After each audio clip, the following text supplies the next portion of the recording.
Welcome to Flat Earth Debate, Uncut and After Show. I'm your host Nathan Oakley, and if you are new to this channel, or you've not done so already, then be sure to subscribe, hit the bell notification icon and join button if you'd like to become a Nathan Oakley 1980 channel member and keep up to date with the Flat Earth Debate.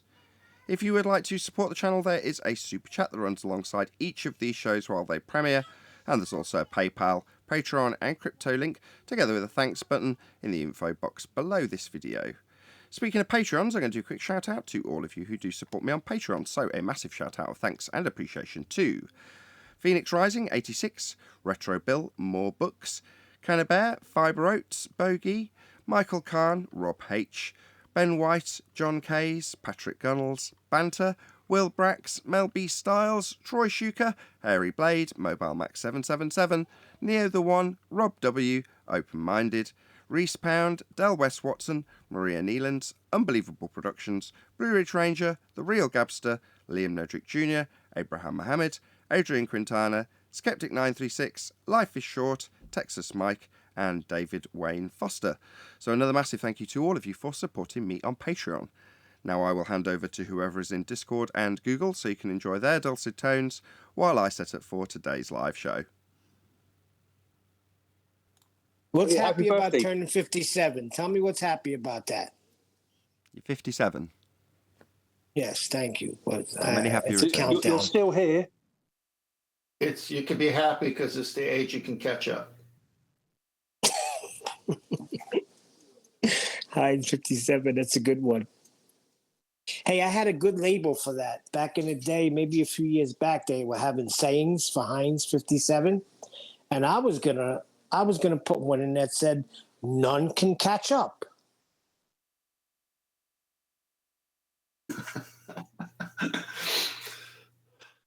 And why did you not muster the energy to do so? You relish the opportunity to do it. Oh, Nathan coming from left field. Maybe he found himself in the pickle. Oh, my goodness. Cannot outpun the pun king.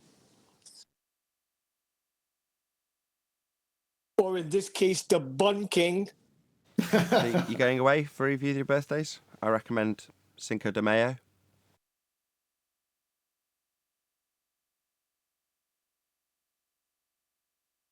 Cinco de Mayo.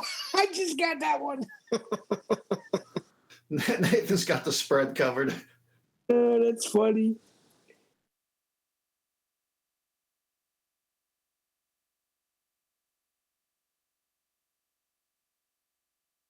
I think we all got the gif of that. Yes, we did. Hey, Nathan, do you guys have Fluffernutter over there? Yep, what? Fluffernutter. I don't know. Maybe. The marshmallow spread? Not that I know of. Wow.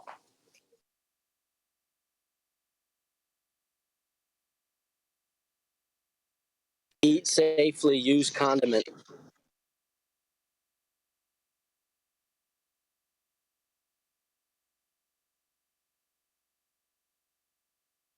So I was reading the chats and one of the, I think it was hang on, I I got that one.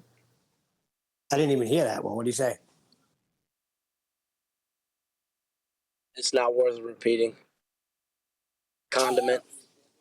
An absolute abortion of a joke. So reading the comments on one of your last shows, I think this guy Zebra was saying that half the Earth is lit up at any given time. It can only work on a sphere. I find that funny.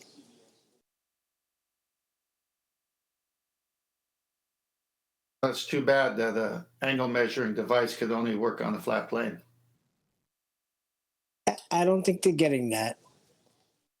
And it can't work in any other shape. Don't you understand that? No other shape does what this does.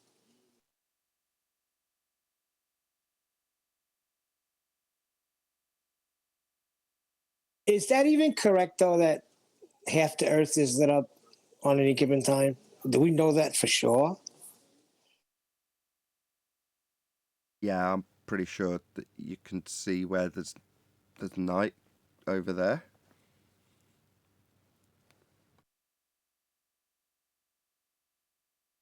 Or was your question in regard specifically to the quantity, i.e. half? Is that what you're asking?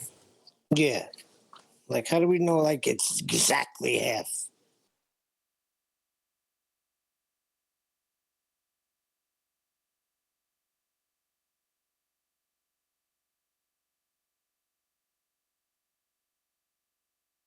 Who claimed it was? Maybe I'm missing something, Neil. If it's half a sphere, then it would have to be that way. But they've got all sorts of craziness that accounts for things that would be anomalous in that particular description. So the 33.3 degrees off, what is it, off vertical or off horizontal? I always forget. 66.6 degrees tilt, isn't it? Yes. 23 something tilt. Whatever. 66 speed, I think. I lose track of all the 33s and 66s, but in any event, the point is that there's a tilt, isn't there? Don't worry about it. Forget about it.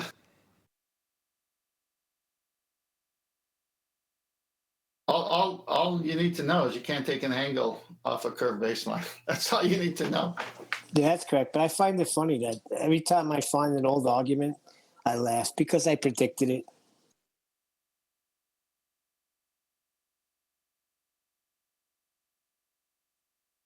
I did find one thing interesting about the trees, though, because some guy said read Ezekiel 31, and I read it, and it's I think it's more metaphor, though.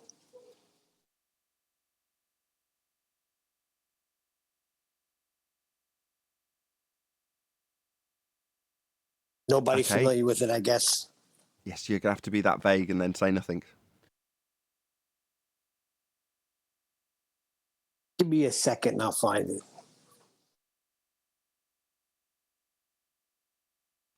I just wanted to say, you know what's really weird, right? Because I've been listening to you guys for like 4 years. So I feel like I know you, but I know you don't even know nothing of me. Do you know what I mean? Because I've been listening for 4 years and I've only just come out of the woodwork to say hi in a sense.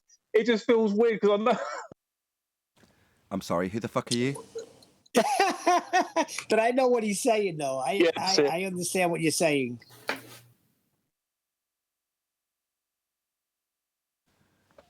just going to go and call him. Just got a stalker.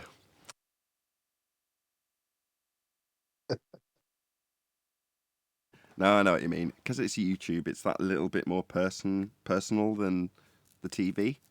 And I'm sure back in the day there were people a bit more crazy, and I'm not suggesting this is you, but that felt that they had a personal relationship with their weatherman or whatever because they're there daily and they're like, oh, I feel like I know you because you're on my TV telling me it's going to be cold today. No, that's it. It's just funny because Neil's going to be part of this conversation whether you like it or not. Sorry.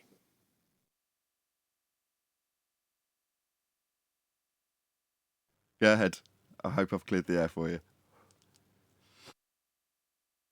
yeah, no, I think and it's weird because obviously I'm coming at a level like because I hear what you guys have been talking about for 4 years, and I've been like, but obviously when you come on and actually like want to like engage.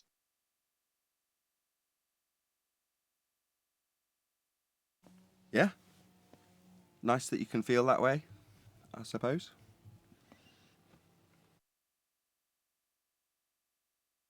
Can I speak now? What, now there's a prolonged gap? Listen, at least you're not as bad as me. I came in starstruck and called. It said, "Is this Nathan the legend?" I didn't know what to say. A load of nonsense. But I did. I felt like you guys were like, I knew you. I've been listening to you for, I think it was 2 years at that time.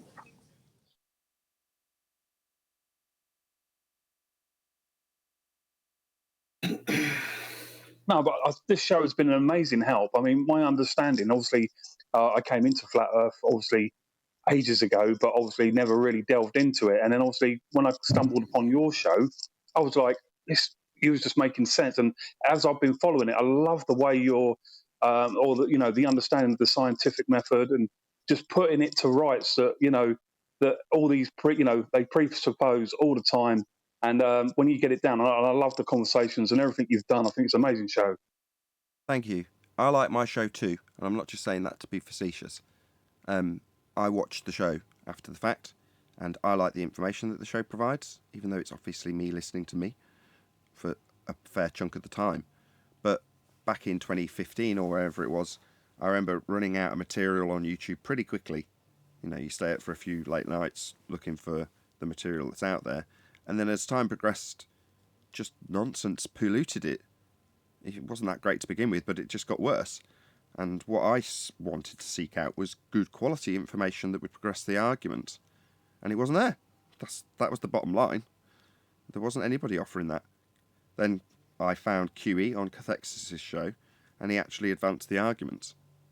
And, there's no looking back from there. QE is the one who taught me pretty much everything I know to be able to disseminate the information to an audience. But he recognised that I had the ability to disseminate information well to an audience. So, he thought it was worth investing his time into giving me the information so I could disseminate it well. And I hope I've achieved that. And long may it continue. But yeah, I like the show too. It has something that I wanted. And if I'm honest, I would prefer if it was someone else, not me, doing this exact show. It wouldn't meet my standards, but, because there are people attempting to do a similar type of thing. But ultimately speaking, it'd be nice if there was someone out there that was doing it and I was making my living doing something different. Not that I'm saying I don't like doing what I'm doing. I'm just saying from an audience member's point of view, like you're describing. It'd be nice if I could watch the show without it being me. But I do enjoy watching it anyway, all the same. I do watch the shows because I like them. I think you could fill a book just off of housekeeping alone. Agreed. You mean with the dissection of the globe Earth position followed by a housekeeping question, the explanation for the housekeeping question and how it's come to pass, then the anti-flat Earth rebuttal to the housekeeping question and how that makes no sense and debunks the globe in the first instance. That'd be about 3 pages per housekeeping question. I don't know if you could get a whole book out of that. You could certainly get a very hefty pamphlet. I think he means the answers and everything that comes with it. Yeah, even if I include the anti-flat Earth rebuttals, the arguments are so refined now that they've reached the point that most people could follow along with them in a few paragraphs, I would imagine, including the anti-flat Earth rebuttal and the original globe claim. I wouldn't say it'd take a book. Honestly, I think we're more concise than that. I think he's talking about the shows, and the comments, and the back and forth. Oh, I see what you mean. Well, perhaps maybe. you're right. A pamphlet. Yeah, I see what you mean now. If you're talking about the history of flat Earth debate, I mean, it's self-contained in the videos, though, isn't it? People do occasionally mention that they've gone back to show 1000 or show 100, and they're like, wow, it's such a difference. You're like, yeah, it is. I think the other guy covered everybody's sentiment that comes into the show from listening to all the other stuff, because he's describing exactly how I felt when I first heard the show, and I'm sure there's many other people.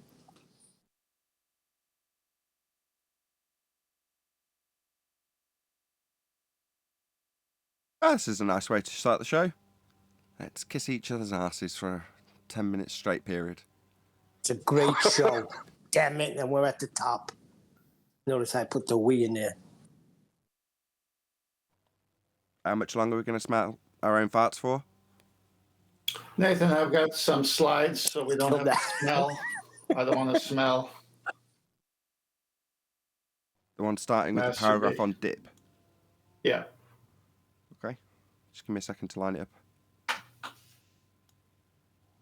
Don't know how the next slide's going to be looking, but this one looks all right for the now if you want to start. Yeah, just tell me if it takes time for you to adjust it. All right, just a review here. Dip or depression of the horizon. The angle between the visible and sensible horizons, depending on the height of the observer above the horizontal plane.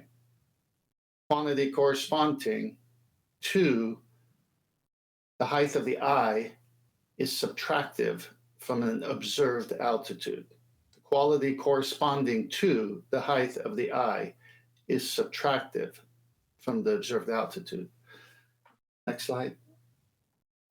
Is it adjusted?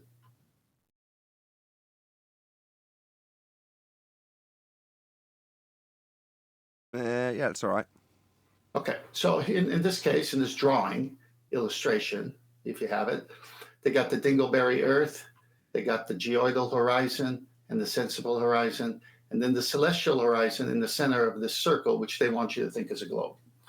And that goes all the way to the celestial sphere, by the way, as well. So the sensible horizon would be the horizontal to the eye line of the observer.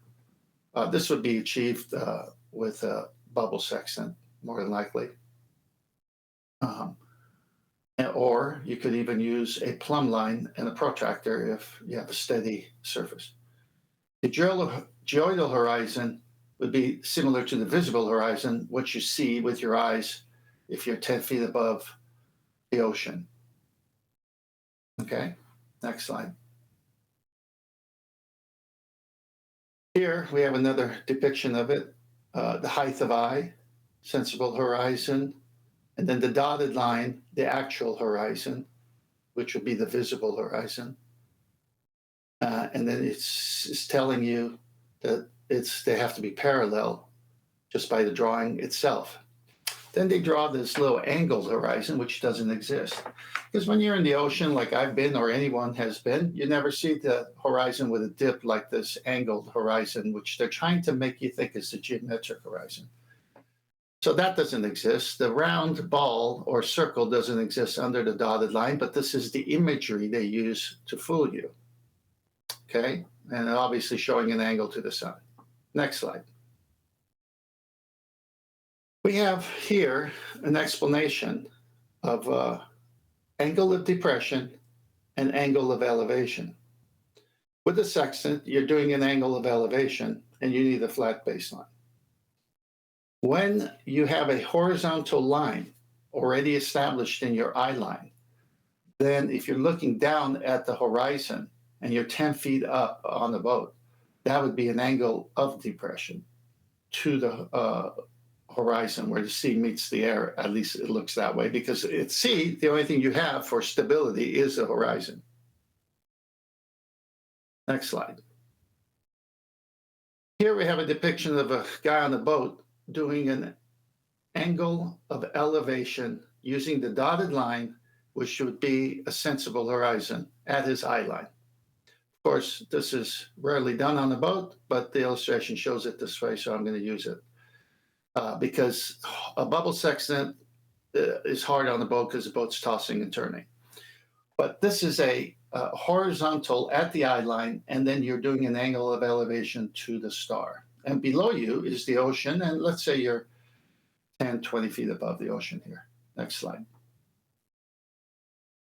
So now, if you were to use a sextant and you're shooting the horizon, which would be the red line, the difference between the sensible horizon, the horizontal at your eye line, and the end where you see the red line, that would be the dip, the depression angle.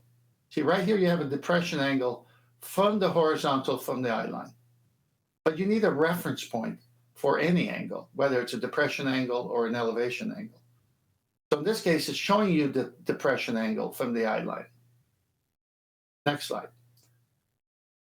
Height of eye correction is exactly this. You subtract the height of eye so that that depression angle becomes the same as the sensible horizon.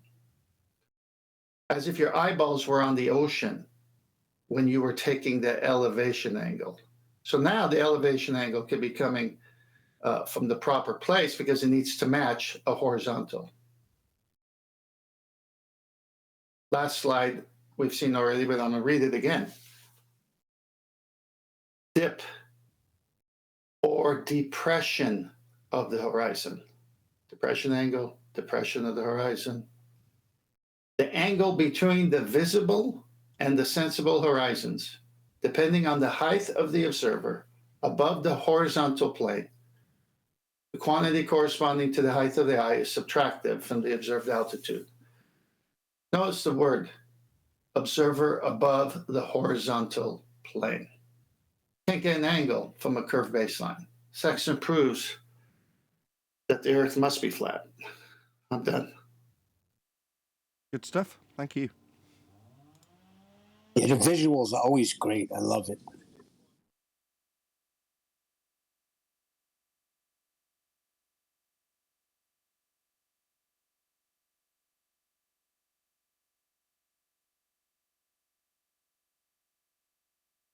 Definitely can't get it off a curve.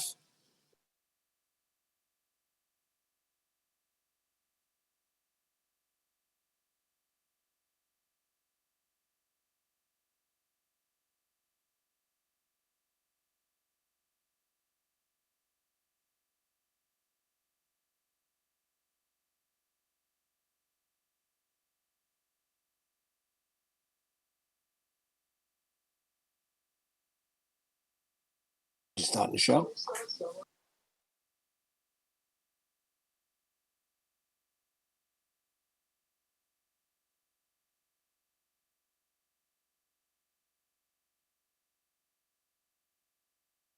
I'm glad you all kept the conversation going. There's a guy outside my window with a hedge trimmer making a load of noise, so... Oh, we thought you were starting the show. Yeah, that's what I thought. No, 3 more minutes. Okay. So, Tent, that was a great presentation. I enjoy the visuals because I could put it together. But they will say on one of those pictures, yeah, but look, it's not meeting at the where the guy's standing on the boat. It's not meeting. It's not connecting.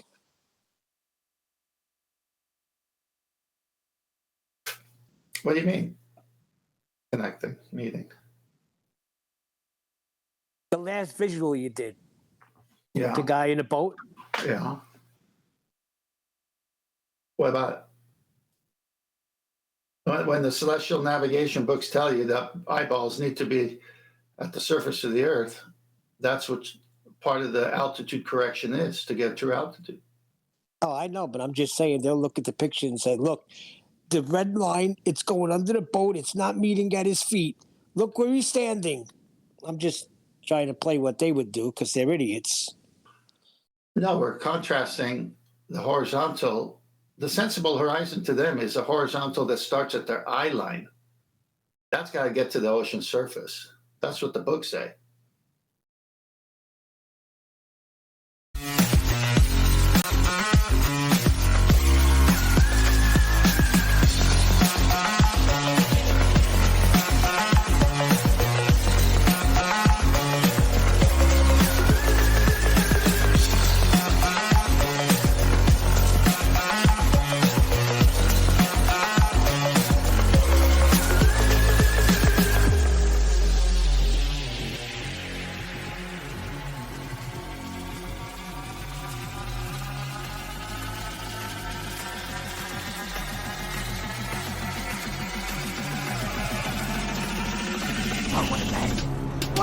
Welcome to Flat Earth Debate Live. I'm your host Nathan Oakley, and if you are new to this channel, or you've not done so already, then be sure to subscribe, hit the bell notification icon and join button if you'd like to become a Nathan Oakley 1980 channel member and keep up to date with the Flat Earth Debate. If you would like to support the channel, there is a super chat that runs alongside each of these shows while they are live, and there's also a PayPal, Patreon, crypto and thanks button in the info box below the video. Most importantly, if you'd like to join the discussion, simply mute the page you are currently watching, then click the link in the info box below this video to join the panel and express your views on the nature of Earth.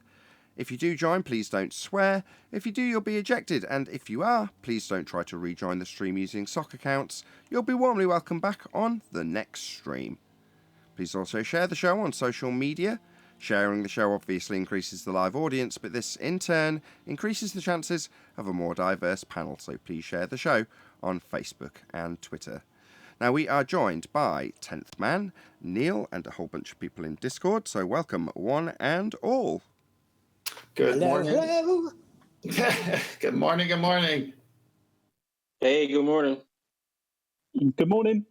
Good morning. Good to have you all. Welcome to the live show. Welcome to everybody in the live chat. Good to have you all. Any evidence of a physical geometric sphere-edge horizon, formerly known as the curve of the Earth? No evidence whatsoever. Like I said, the show wouldn't be on if there was. That's correct. Hey, Arwin. Hello, guys. Hello. Good to have you. Any evidence of axial rotation of the Earth-based variety? Now, no observation of it, no proof of it, but they say the Earth is turning when we know the sky is moving. Well, any evidence of the distance to the sun? None whatsoever. In chat, they were talking a lot of stuff saying if you say you're triangulating and you're celestial navigating and you're using a sun, then you should know the distance. Well, based on their own books from their celestial navigation understandings, they don't even have a distance to the sun when you're navigating with the celestial objects. So if they can't have it, why should we have it? They threw the law of signs at you. They kept saying, go look up the law of signs. They're using the same sextant we are. Yeah, they throw out their distances when they're using the sextant, though, don't they? Yeah, they do. Yep. There might be a clue in there for something, for sure, but they can't hold something against us when they themselves don't hold it for themselves. So that's a zero out. Any evidence of a self-perpetuating molten iron core at the centre of a presupposed spherical Earth?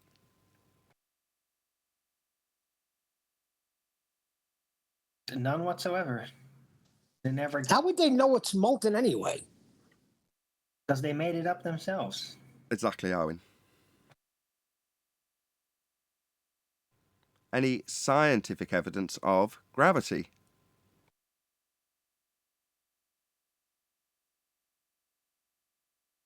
Gotta know what it is first. Anybody know what gravity is? What was it? Anybody in Discord know what gravity is?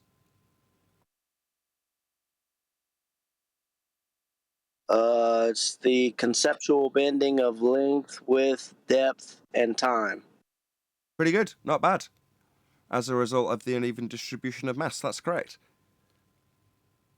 You can't bend concepts, though, can you? You can't dilate them, you can't bend them, you can't travel through them. No, you What's the cannot. observed phenomenon? There isn't one. It's only in the maths. Merely a description. Well, that ends that. But any single viable hypothesis from any of the fields of astronomy, cosmology, or astrophysics.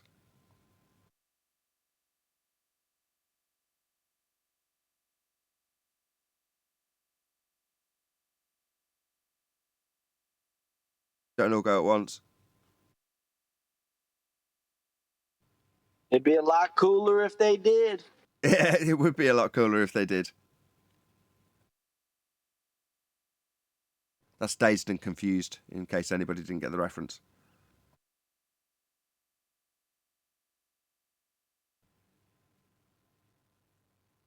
Repeat the question again, please. Any single viable hypothesis from any of the fields of astronomy, cosmology, or astrophysics. In order to have that, you'd have to have experimentation through the scientific method, and to do that, you got to be able to manipulate the independent variable, and those disciplines, you can't ever get to that point. So check out the most recent Ball Busters over on Quantum Eraser YouTube channel.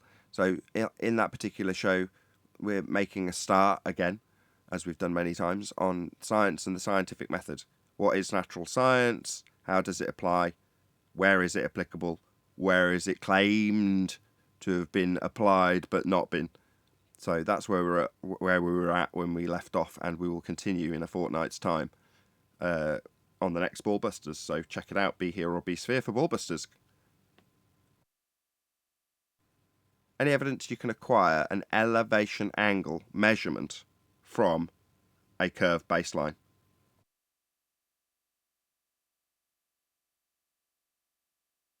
Well, that's impossible. No one on any side disagrees with that. Yeah, for the audience's benefit, if you're ever wondering why it's so quiet at the moment, the current vibe, quiet, is as a result of the argument leaving our opponents, regardless of their position, globe or anti-flat Earth, needing to measure an angle off a flat plane before they move forward with any form of celestial navigation argumentation, because they will need that angle to move it to the centre of their presupposed spherical Earth that's violated by the angle measurement itself. So they've got to, if they want to phrase it this way, beg the question of a flat plane to get an angle, to then start assuming a sphere thereafter, as stated, violating the angle they take in the first place. It's an interesting time, and there's no rebuttal to it. They can't get past the angle acquisition. It's amusing to me when a few of them comment that in the comments. So they'll say, you can't get past the angle. No. You can't get past the angle. You'll need to get it from a flat plane.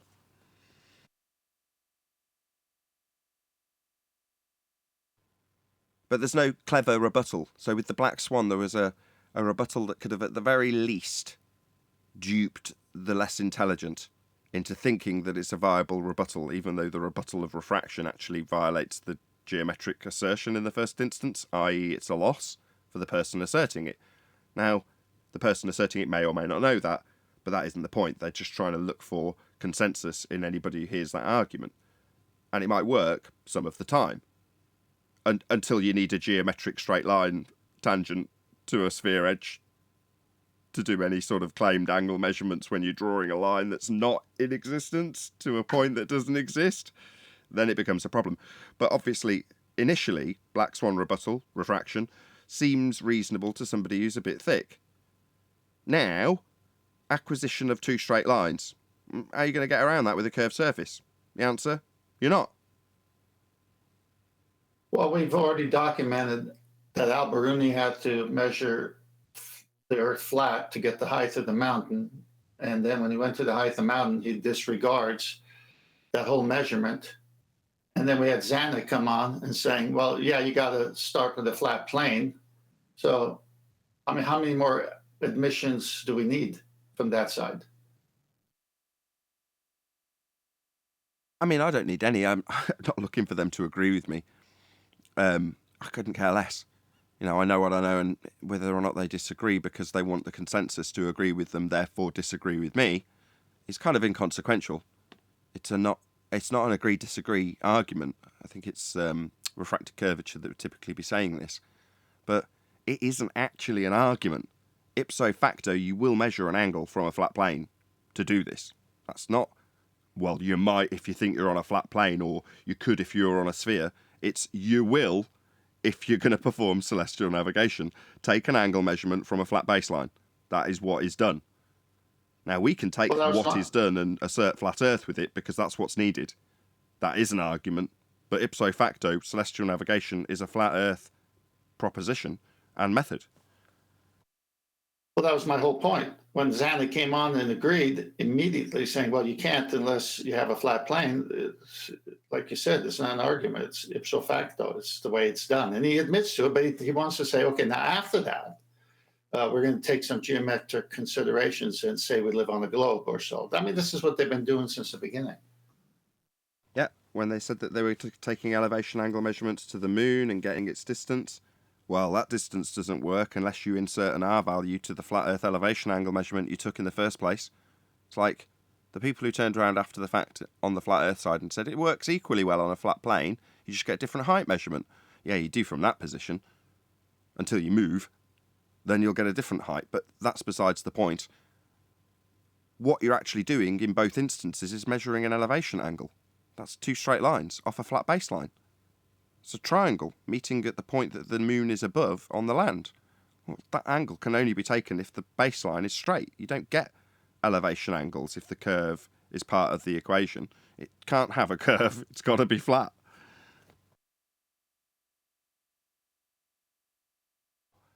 Any evidence that you can have gas pressure without a container for all those fundies who think the outer space vibe is real, that the sky is a vacuum? You'd have to escape the container in order to be able to prove that. But if you did, you wouldn't survive in order to be able to prove that, if you could. Okay. So you're conceding a container. There's literally no way physically possible to do that. Pretty much no matter what. Yeah, but you're conceding a container. There's a few flat earthers out there that would say, well, beyond the container, there might be a space. You're like, right, but as soon as we get to containment, yeah, that debunks every assertion of a sky vacuum, because there is no container between us and the heliocentric claim that the sky is 10 to the minus 17 torr. That would be a vacuum. We'd all be dead. The gas we breathe would vacate immediately. It would have never developed. We'd never have gas. We'd never have life. It's just nonsense. You need containment for gas pressure, and we're breathing it. And you don't want to risk a dome breach depressurization situation. Well, you wouldn't get too pressurised situation to have depressurisation.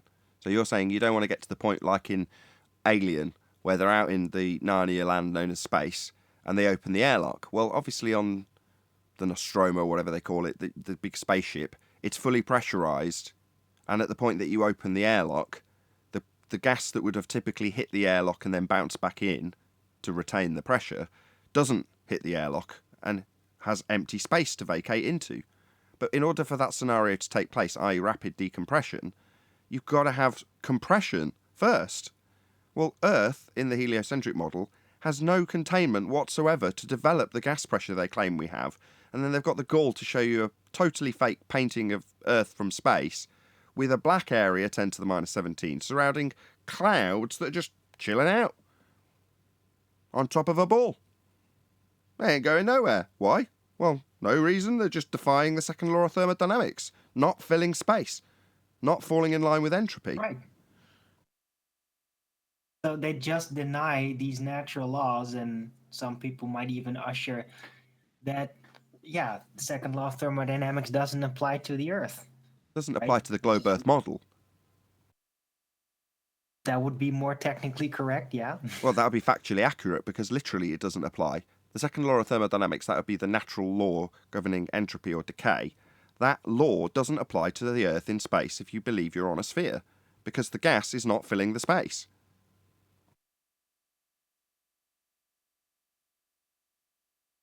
Is it my understanding still that the heliocentric model still says it's gravity that is holding it down? What's gravity? Well, yeah, we know that we can't define it, but that's what they're using. Isn't that their rebuttal to it? No.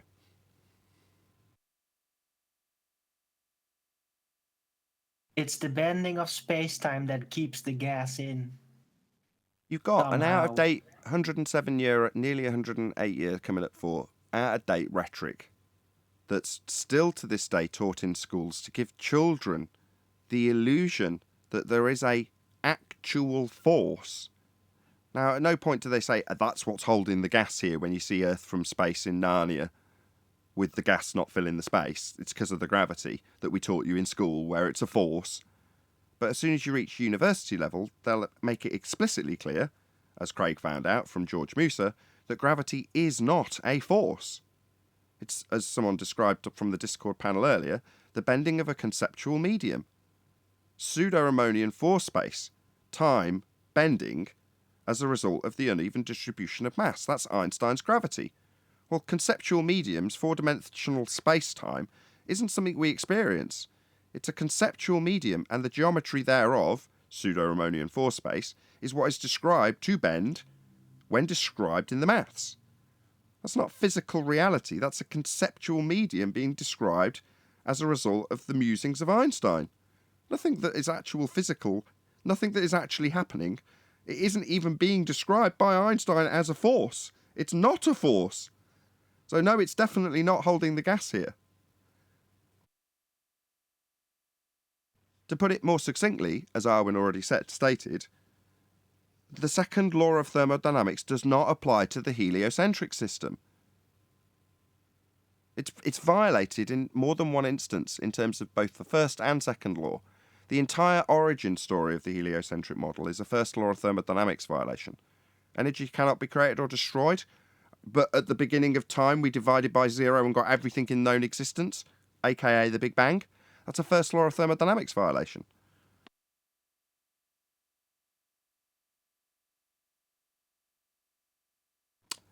I think that's it. Did we do all the housekeeping questions? Any evidence of the R value, question. Earth, radius? Can I ask a follow-up question, right? About gas pressure? If heliocentrists truly believe that the second law of thermodynamics doesn't apply, right, to what they believe is the real world, how do they actually address it? Do they actually technically address it separately? Like, okay, I just answered this. but what is the 25 second seconds. law? Did No, nobody but listen? not how they don't apply it to the model. They don't. But in their I just minds. explained this like 2 minutes ago. This is something that Anthony's very passionate about. No, they do not explain it, and no, they do not claim that there's a force holding gas here. Quite the contrary if you ask a heliocentric priest such as George Musa. This is deja vu, or what? I literally just said this. But however, they do teach children that gravity is a force when very young. They teach them 107-year out-of-date rhetoric and never actually make the connection. Ergo, you have anti-flat Earth rhetoric that might state that the gas is held here by a force of gravity. They would be incorrect.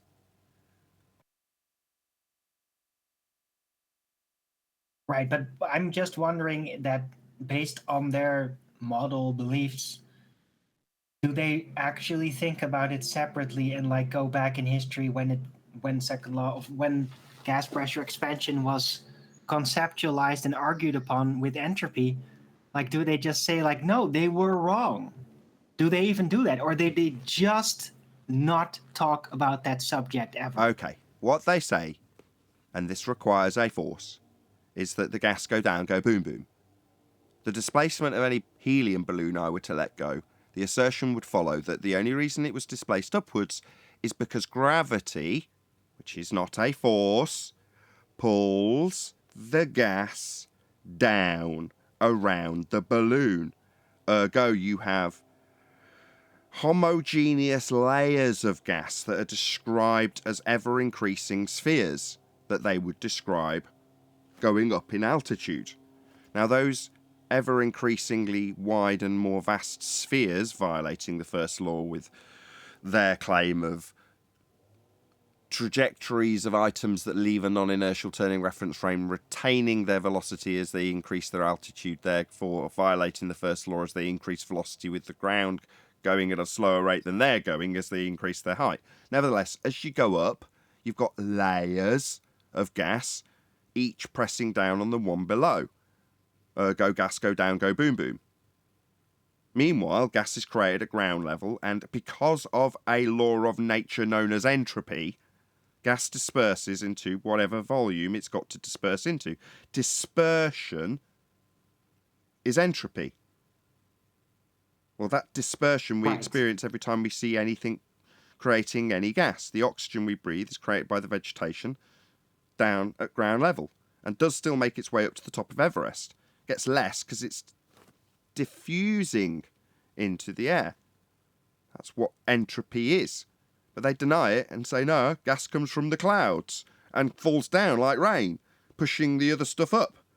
You're like, no, it doesn't. Gas is not created in the air, and it's not being pulled down, go boom boom, 9.8 meters per second. It's expanding in all directions to fill whatever volume it's got. That's how a gas behaves. Right, but so they literally deny it, but they don't really address it and then just create a bypassing structure based on the columns of gas and everything. But that's not literally addressing gas pressure expansion effect at all. No, you've already Because covered that this. would We're back at the still beginning. apply in You that already said model. it. Second law of thermodynamics does not apply to, quote, the Earth, right? Well, that's Rumpus basically declaring that Earth, when he considers it a heliocentric version of the Earth, doesn't have the second law of thermodynamics applicable to it. Why? Well, because it can't. Because we'd all be dead in the model.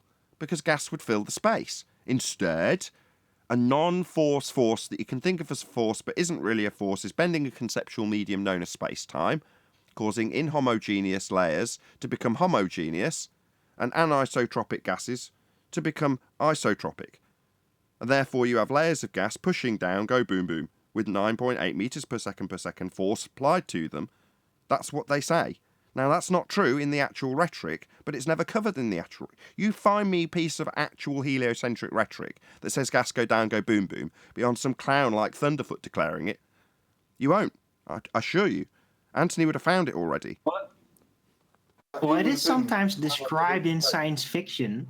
It's like, oh, the gravity is pulling in the gas. They do say that, right? Hold on. But it's never really detailed how that works. Hold on. Brian, did you want to get a word in, or did you just come off mute for the fun of it? Brian, can you hear us? Oh, sorry. That's okay. Did you have something to add? Did you have something you wanted to add, Brian? No, mate. Sorry. Somebody unmuted me and I was talking to my son. Okay, can you pop yourself back on mute? It was me, just making sure everyone in the panel could actually add their 2 pennyworth if they chose to. But yeah, if you can locally. Right, I wanted to make one... one last remark about it, and then I'll let you move on with housekeeping. We've done with housekeeping. If they say second law of thermodynamics is claimed not to apply to the Earth, then what's the origin of it? Because haven't all natural laws been established on Earth? That's when they were established. Not, oh, look, we can go to space now. Oh, look, the second law of thermodynamics doesn't apply to it, right? That makes no sense. So it's like paradoxical. Second law of thermodynamics becomes paradoxical because how could a natural law like that have been established on Earth when it doesn't apply to the Earth? It wouldn't be a law anymore. You're right. Basically, if space was true, we wouldn't have that natural law because it wouldn't be applicable. It wouldn't be a law. It wouldn't be occurring always. It would be defied by space.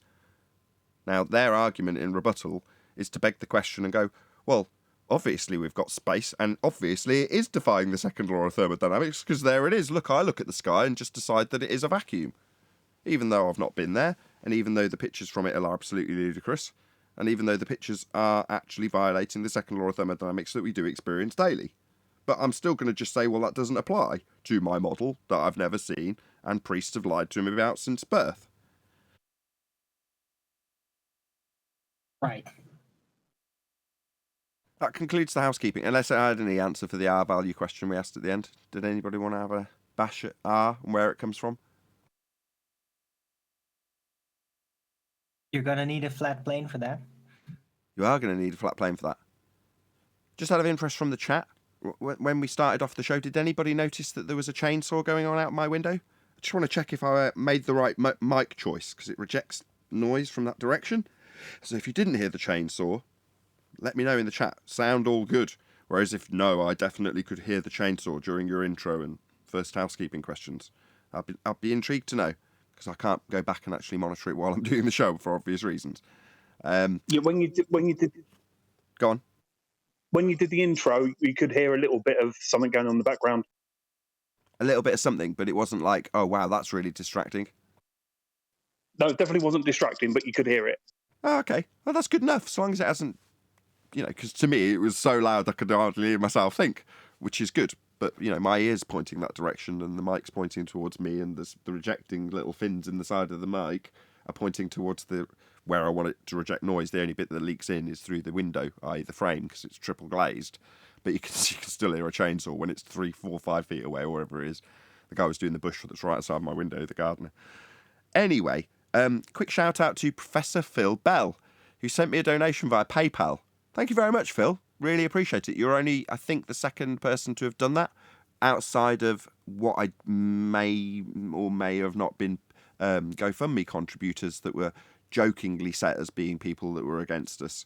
I don't know if they were actually the people that donated in that instance. I think it was someone else that just wanted to go by an alias of an anti-flat earther for the joke of it. But in this regard, you're only the second person that I know of, for certain, to have done that. The first was Wolfie, after we pointed out that he shouldn't be correcting for not actual deflection in his plane. I.e., if you're watching his plane from a roundabout, you'll experience Coriolis drift, the plane seeming to corkscrew as you turn on the roundabout. But obviously the plane wouldn't correct for that not actual deflection you saw from a roundabout. Wolfie seemed to think he had to, and then he gave me a donation. Well, I don't know why Prof. Phil Bell did. He just said, "Had a coffee on me." And in many ways, it's more commendable because there was no Discord chatter going on. There was no trolling from Phil. There was just chit chat going on in my 24-hour marathon that I did on Sunday. And for no reason other than he said, "Go and have a coffee on me." In other words, just completely out of the goodness of his heart, he just gave me money. And I was like, that's noteworthy. So much so that I'm now making a note of it on a live show. So the fact that he took his non-disdain, you've done well in an argument against me as I perceived Wolfie to have been. He just wanted to show thanks for being entertained. And you're like, oh, well, that's really, really nice of you, Phil. Thank you. It took me by surprise. Hence the live shout out for it. There we go. Something shocking happens every so often here on the Flat Earth Debate. Maybe that's like a touche, you know? No, I don't think so. I think he's probably just paid attention to the fact that I'm not in any way shy about saying I'm poor. I do need the money. I have to e-beg. This show isn't large enough to sustain me just by YouTubing. So I'm used to it after 5 years or whatever it's been. I have to e-beg. And at some point, he's probably turned around, as he said, I'll take him at his word, that no, thank you for the entertainment. Have a coffee on me. And I will. I'll buy a big, massive coffee bag. A bag of coffee beans with that 10 quid. Thank you very much indeed. I have actually run out of coffee and I am actually broke. So thank you. I did actually genuinely appreciate it. It's why I can keep yabbering along because I've had that coffee that you've paid for in advance. That's not true. I have actually got to go and buy a bag of coffee. Anyway, that was about it. I think there was something else I wanted to mention. I just can't remember what. It'll come back to me. Any updates from you guys? Anything exciting happening? Looking at I'm YouTube. back on YouTube. Woohoo! Were you The banned for a bit? Rangers won. No, don't talk about sport. You're back. I didn't. Maybe that slipped me by. Were you banned for a certain amount of time then? Could you not live stream? Yeah, a week. A week. I was. Tell me after. I got struck for bullying. I was a mean flat earther. Who are you bullying? I don't know. Didn't say. Okay. Fair enough. It's just bullying and no further explanation. Very interesting. Bullying. I haven't watched your show for a little while, I've got to be honest. Oh, 100 people almost watching. How far are we into the show? Just under half an hour. That's about normal. But brilliant. Glad there's 100 people watching on form. Unlike the last show where the numbers went absolutely bonkers for no reason. YouTube did correct that in the end. So it was corrected down to the amount that I suggested it would be, which was typical viewing numbers, plus a little bit. And when I was pointing out that the plus a little bit in the chat consistency, that's probably because anybody who did see it advertised to them went, whoa, that's high viewing numbers. I wonder what's going on there, and clicked on it where they may not have before. That would have increased the viewing slightly, which was in line with how the chat was going. But yeah, sure enough, the likes remained at something like 3,000, something stupid, 2,500. In other words, completely wrong. But the views just went back to, as I anticipated, back to what they should have been, which I'm pleased about because I don't want distorted figures. So occasionally some of the chat trolls will come along and go, oh yeah, buying views. No, actually, on the contrary, I don't want my views distorting. But from what I do understand, having researched it several times back in the day when people used to actually do that, fellow flat earthers as well used to, bolster their own views. We won't get too much into that. I looked at it and a few people showed me how it was done because they were trying to convince me of other people bolstering their views, and they wanted to show me how they thought they were doing it. Anywho, one of the things that I found out was that when they are view botting, when a certain channel, let's say I'm view botting my channel, what will happen is the company that's paid to do it, so that they don't get caught, will try and view bot other surrounding channels at similar times and also subscribe to them and various other things, give them likes, so that YouTube don't catch them. I.e., if it's just one account that's purely set up to view a certain channel with 100 people in an office all doing it at once, then it immediately flags the algorithmic methods to come into play and go, no, that doesn't look right. Whereas if they do it to other channels at a similar time, it's less likely to get caught. So what I suspect happened is somebody's probably view botting, but so they don't get caught, they're also subscribed to me, and therefore on that particular occasion it spills over on my channel to legitimize the people who are doing it. That's the only reasoning based on my research 3, 4, however long years ago, could be attributable to that sort of thing happening. But in terms of me wanting to do it, on the contrary, I definitely do not want that sort of thing happening on my channel, because I follow my stats and I need to know if I'm doing well or not, and I can react to it. In other words, not that the 24-hour on Sunday thing was actually a reaction to a drop in views or anything. I just want to know what time is the most effective to put a new time slot out. I've tried several and I can't make up my mind which one to use. So I thought, sod it, I'll just put a whole bunch of shows out back to back, and then afterwards go back and look at the stats. Well, obviously, if there's a distortion to those stats for whatever reason, they become useless to me, and I can't analyse the data and go, where's the most useful place to put this in terms of a time slot?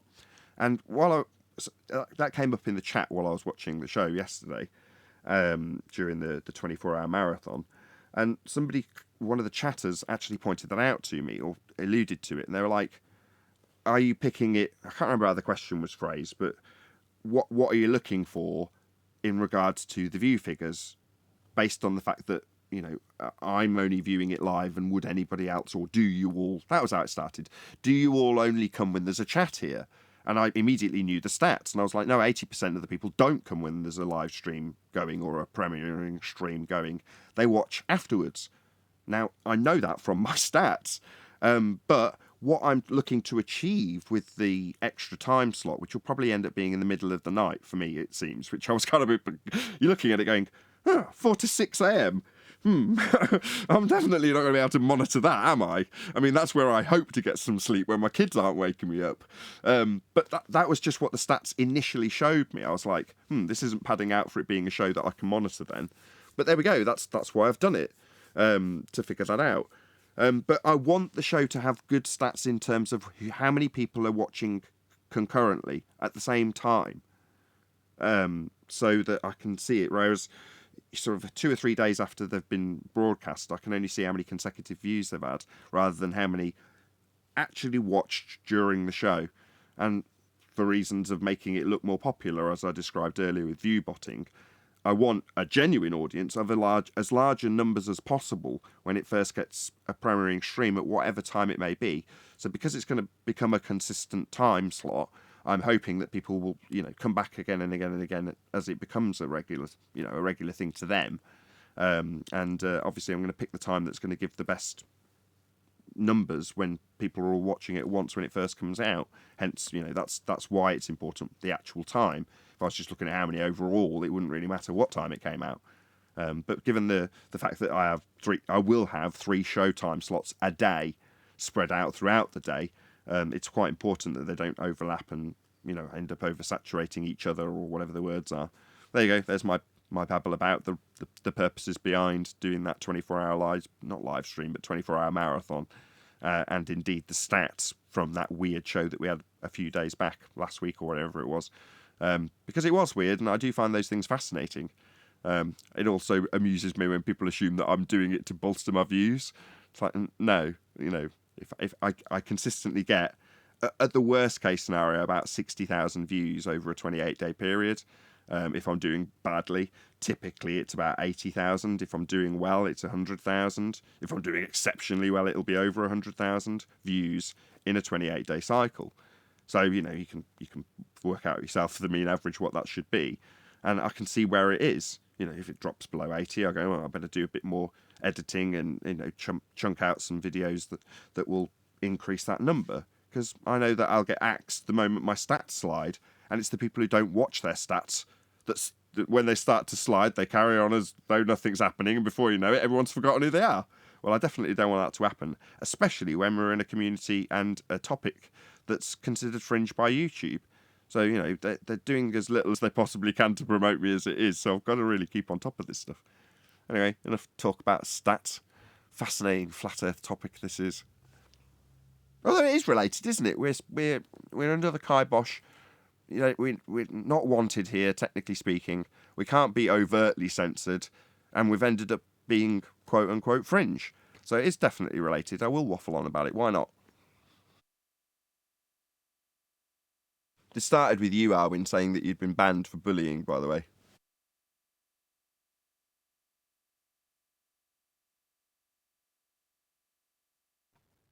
Yes, that is right.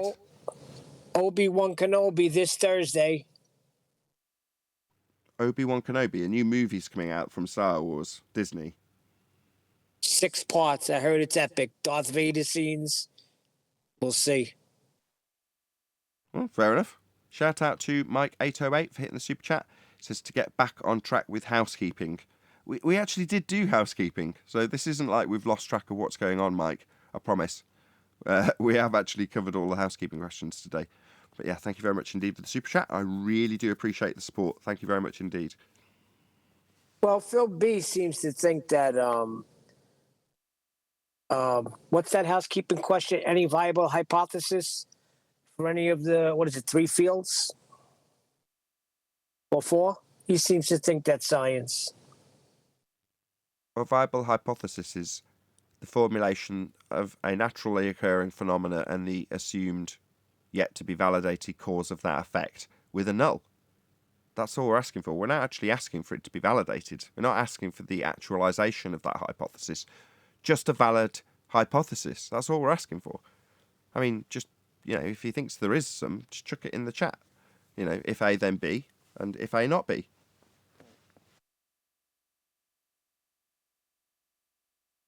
I think they're confused about science, the scientific method. Well, they say it's too narrow. It is narrow. Empiricism doesn't come cheap.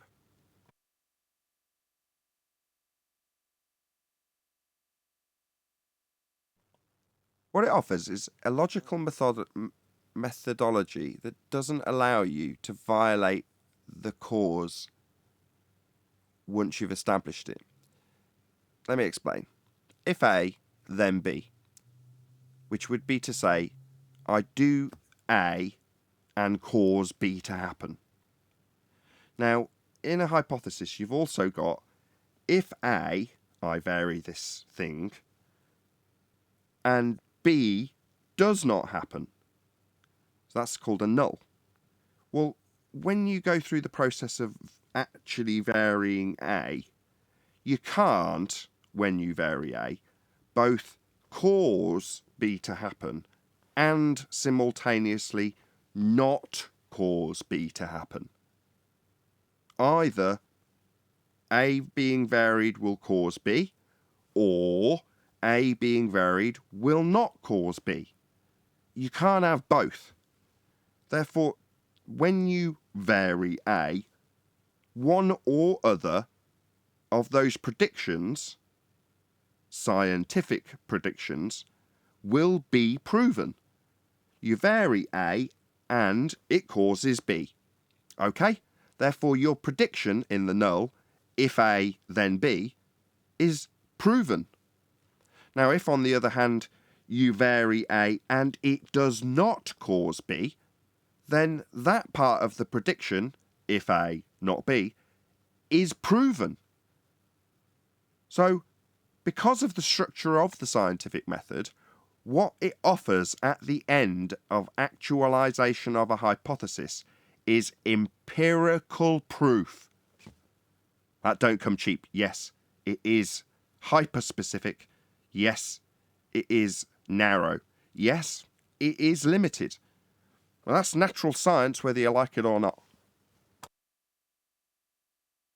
Wouldn't you want it to be all those things? Just to make sure you know what you're talking about and to be able to relay the actual truth to other people?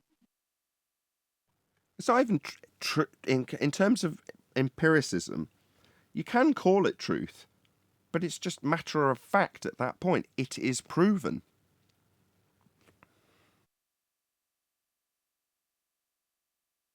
Yeah, so I don't get why they wouldn't want it to be narrow. Why is that a bad thing to them? Oh, They're I see why you question pseudoscientists. this. Because they need it to be broad. They need you to understand that when science is declared that it means proven, but also nice and broad so that it can include just so stories about planets and solar systems and Big Bang and all that sort of stuff. That's why they want it to be broad. What's this? And then when their models fail, they can also pivot on a dime and change it completely. It's like, oh, science is supposed to evolve, right? Refracted and geometric are not mutually exclusive. Okay. Geometric means earth measure. If it's refracted ipso facto, it can't be geometric. They are most definitely mutually exclusive, Phil. What are you babbling about? Yes, Phil B at it again. Just like usual. In your chat yesterday on your marathon stream, which was very amusing, by the way, he was eventually just saying this. It's just not a mistake. Like, I inquired after, and he just like confirmed, no, it's can be both. Like, how? We only have one horizon, and the horizon in the begging the question, proof of nothing, perspective hijacking, Earth curve calculator is geometric. It has a straight line to it. It's a tangent point calculable in the maths. That's Earth curve. Now, if the horizon is refracted, it is not geometric.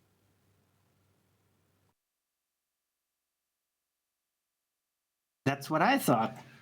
He's in chat, by the way, right now. So, hey, Phil B, remember when you said this yesterday? Remember? What do you got to say for yourself? Hey, check it out. It's me as Yoda. Refraction? Geometry, it is not. Yeah, well said, Yoda Nathan. Timing. That's funny. He was talking about paint that he's working on that's going to be all over the place in 10 years. This guy's lost. You don't know what science is. Well, be here or be sphere for ballbusters, as that's what we're covering at the moment. So happy days for anybody who wants to know.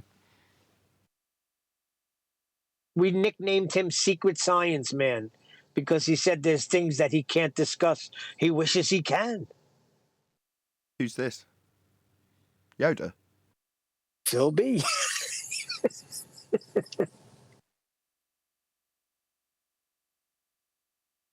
Is there anything else been going on over the weekend? Don't typically like to make a note of what day it is, but why not?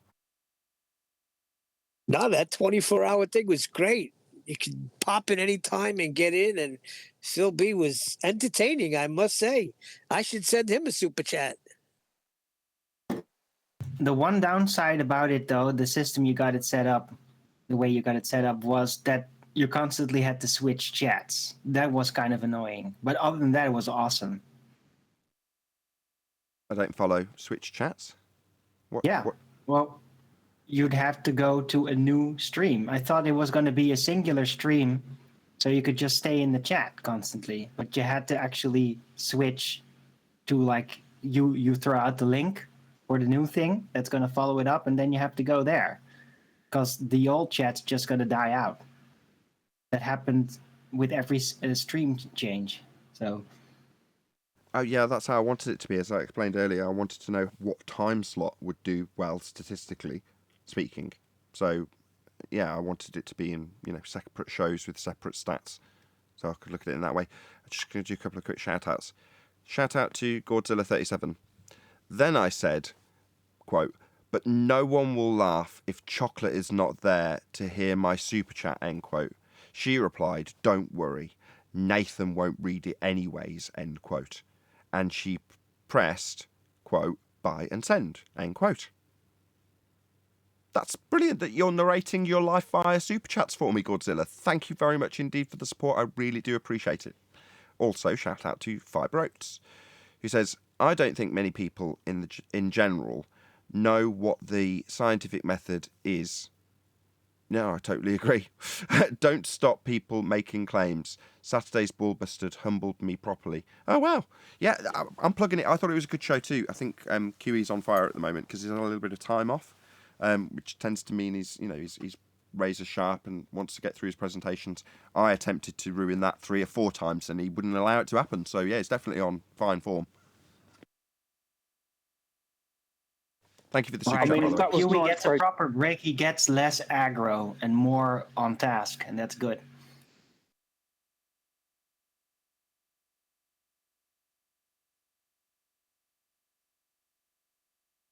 Well, it's needed listening to half the stuff that's going on. So I think it's well timed. I disagree. It's needed to address it, but to get aggro isn't effectively address it. It's just expressing how annoyed you are with it. That doesn't actually help you in the argument. I'm talking about the scientific method in ball busters, not his anger. Oh, okay. All right, I agree. Also, there was a fundy chastisement. Is that the right word? Chastisement? To chastise? Yes. I think I've got that What was word his right. name? I don't know what his name was. It doesn't matter. I forget these people pretty much immediately after I've spoken to them. But he was claiming that QE was disseminating the information to his audience at a 9th grade level, I believe. And then after a couple of questions by QE, it was pretty apparent that the guy didn't understand science at a 5th grade level. To critique QE on his dissemination of the information, which is really an outrage.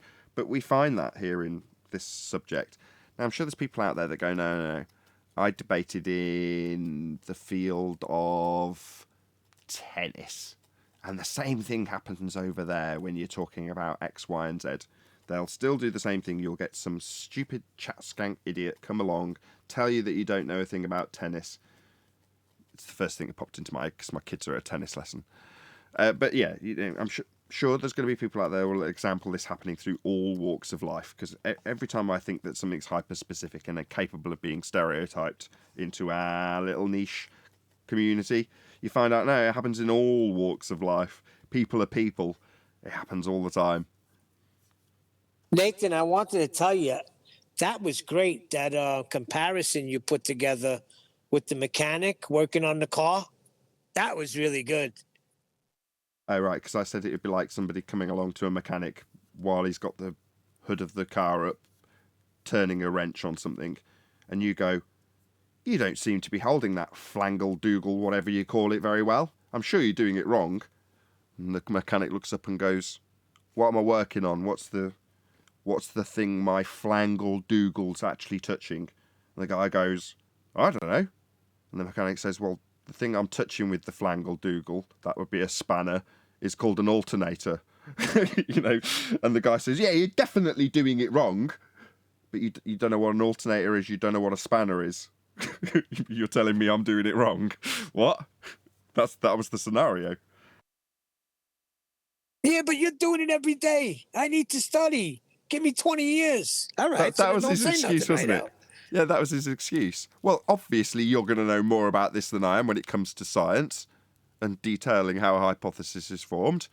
You do it all day, every day. Doesn't mean I can't come along without having the slightest clue about what I'm talking about or what you're talking about and tell you that you're doing it wrong because you're a flat earther and I'm not. So that doesn't mean I can't. You being a flat earther and knowing much more about this subject than me isn't any call for me not to criticise you about what you're talking about when I don't know anything about it. Obviously, I'm still allowed to do that. And the reason is because you're just doing it every day while I haven't got a clue. But I'm still perfectly in my rights to tell you how stupid you are. That's the mentality people take with us. Maybe it happens in tennis also.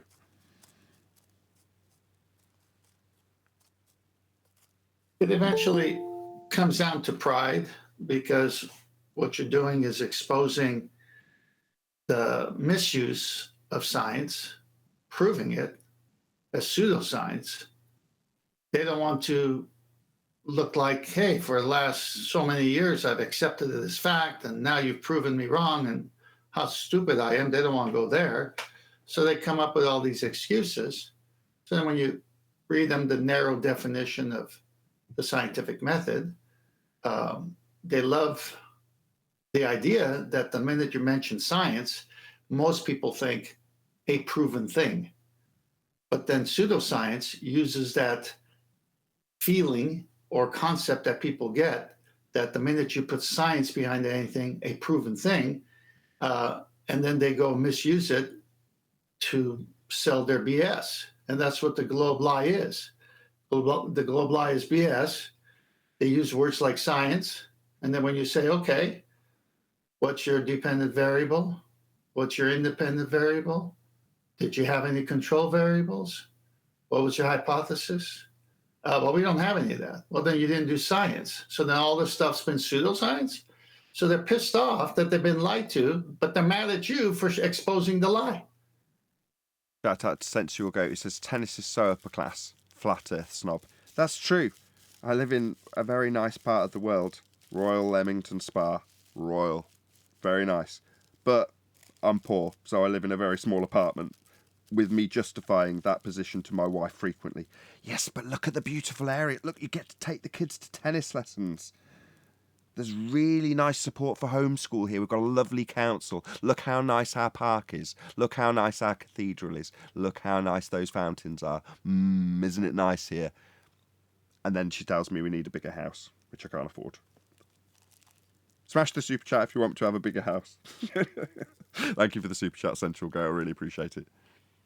How come Phil B never comes in here? Who? Why don't you come on in, Phil, and tell us how funny Flat Earth is? Tell us about your gravimeter. Gravimeter? He's measuring things go down, go boom, boom. Hello, Adam, by the way.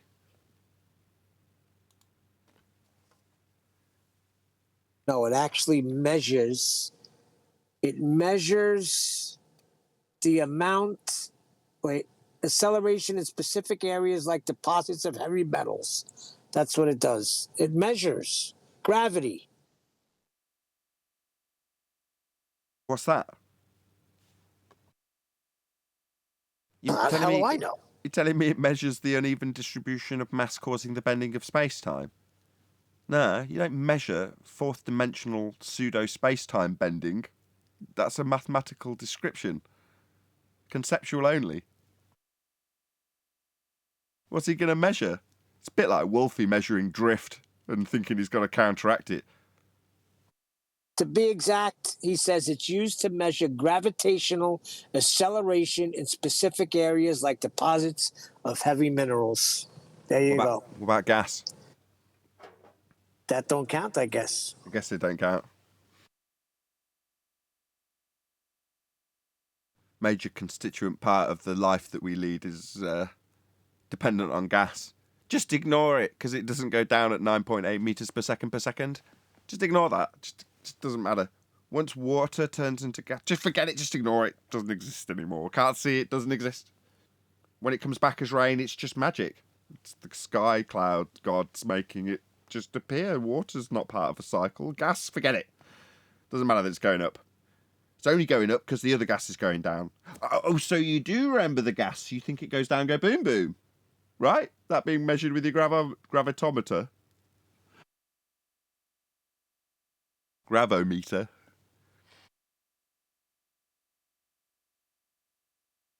Yeah, and his predictions. It's the same thing. Adam must be engaged in drug deals. Legal, that is. I was going to sarcastically comment, you mean the bobbity droppity meter? Bobbity droppity? No, he's not bobbity. That's not fair. That was put to me by McToon as a proof of gravity. And we had a discussion and came to the conclusion that it was something that just measured how things drop.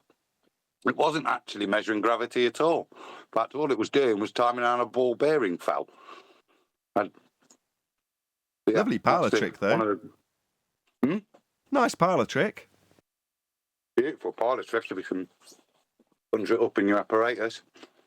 And then ascribe the cause of it to something that you don't detect within the apparatus. It's well. Lumpy Gas in a Vacuum asks a question, maybe 10th can answer. You there, 10th? Does baseline get a, I think he means an, integer value for sextant use? Question mark. Want me to read that again?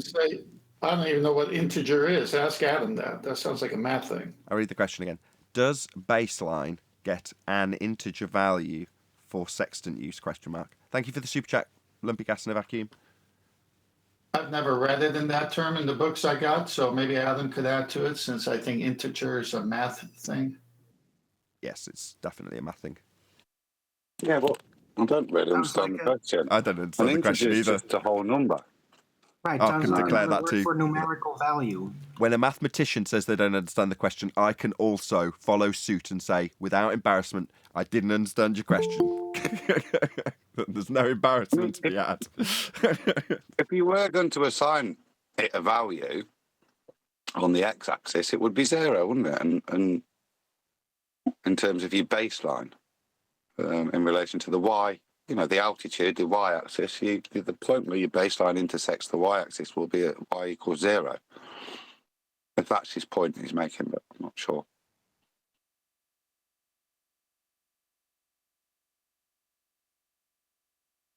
I want to know the integer value for the density of ether. An integer is just a number that isn't capable of being shown as 1 over something, or am I right or wrong in that, Adam? It's just a whole number, yeah. That's just a. It can be negative, positive, but it can't be like 1.5 or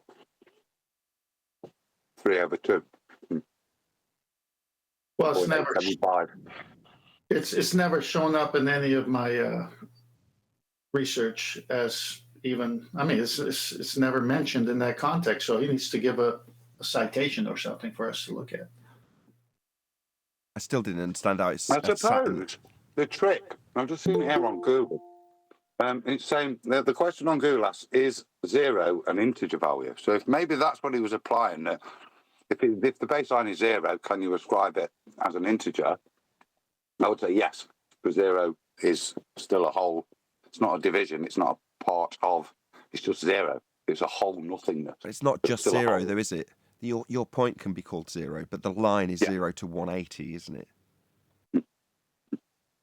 Well, no, I think he's referring to the graph here. Just the point. I don't know. Let's say the question's a little bit malformed for me to. I've got to interpret the question to answer it, if you know what I mean. So, but I would say yes. Is this the simple answer that?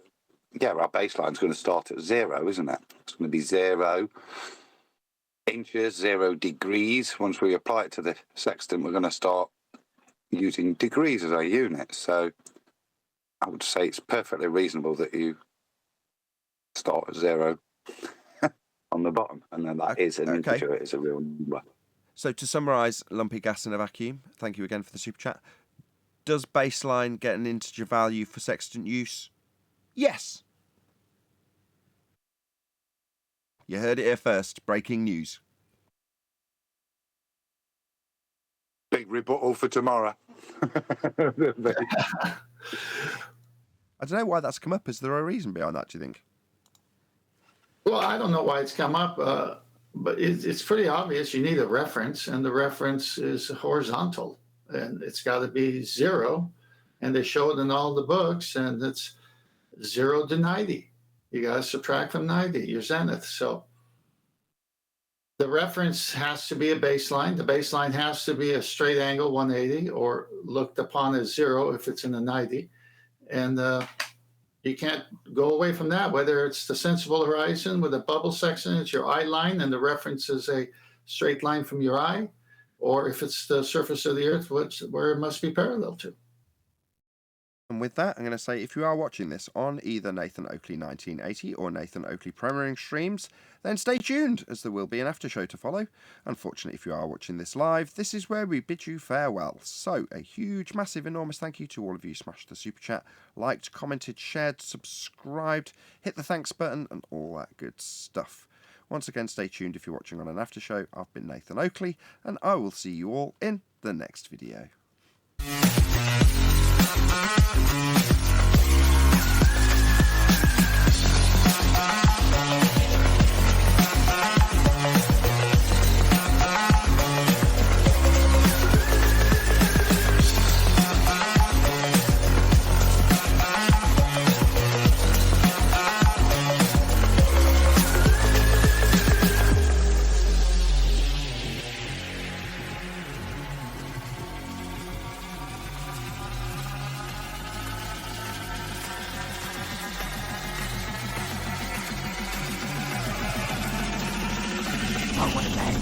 What a lovely day!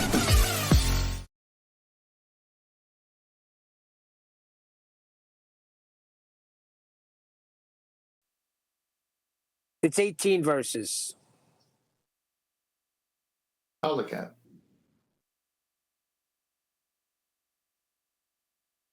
Hey, Anthony.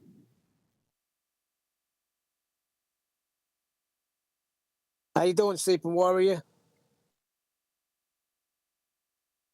Sorry, I had multiple windows open and then I had to rapidly work my way through quickly which one was the one that had the thingy open. I'm good, man. I'm good. I'm just peeved off a little bit with Liverpool over the weekend because, like, they were so close to get so far. They blew it. They did what they had to do. They can't do any more than win, right? That wasn't why you were trying to call me, was it? Say again, Nathan? That wasn't why you were trying to call me earlier, was it? No, was it bollocks? Oh, good. I wouldn't ring and tell you about bloody football, Nathan. That's like telling 10th Man about like the Antichrist or something. It's like, I know you have zero interest in football. Telling 10th Man about Dungeons and Dragons or something. Yeah, something completely useless that he has no interest in. I know that Nathan's not interested in football. Well, you've got some select interests that you would think you'd have interest in, but you're not. Like the Johnny Depp Amber Heard trial, it's legal. You're not even vaguely interested in it. I couldn't give two shits about it. Two rich, posh, expensive people arguing over whether he's a wife beater or not. I mean, it's like, nay, it has no interest to me whatsoever. Like, you're a lawyer. Yeah, but I'm not interested in tit for tat arguments. Like, no one really thinks he's a wife beater. Most people think she's lying. What more do you need to know? Well, nothing. It's just interesting. Just entertaining. All the world's a stage, and what they've done.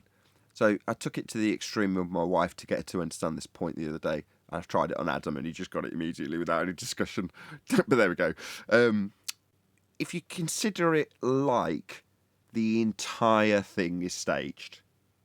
In other words, think of the court case like everyone in it is actually an actor. By that I mean the jury are actors, the people who are pretending to be in the pews or whatever you call them, they're all actors, and the people who are acting Johnny Depp and Amber Heard, they're just playing themselves, but as actors, as paid actors. And then imagine it as a script that's been formulated over a very long period of time that's then bunged on TV for everybody to watch in all its glory after a long development process. Well, when you take it to those extremes and you say, well, what you've got is an organic story that's quite extreme, that has actually had the world spin it into a TV series, you end up at the point that you understand how it's being played out. It is just a drama now. It's beyond a private court case as much as there can be. It's now over-dramatised to the point of absurdity, to the point where there's plot holes and twists and, you know, all sorts of stuff that you'd get out of a good whodunit.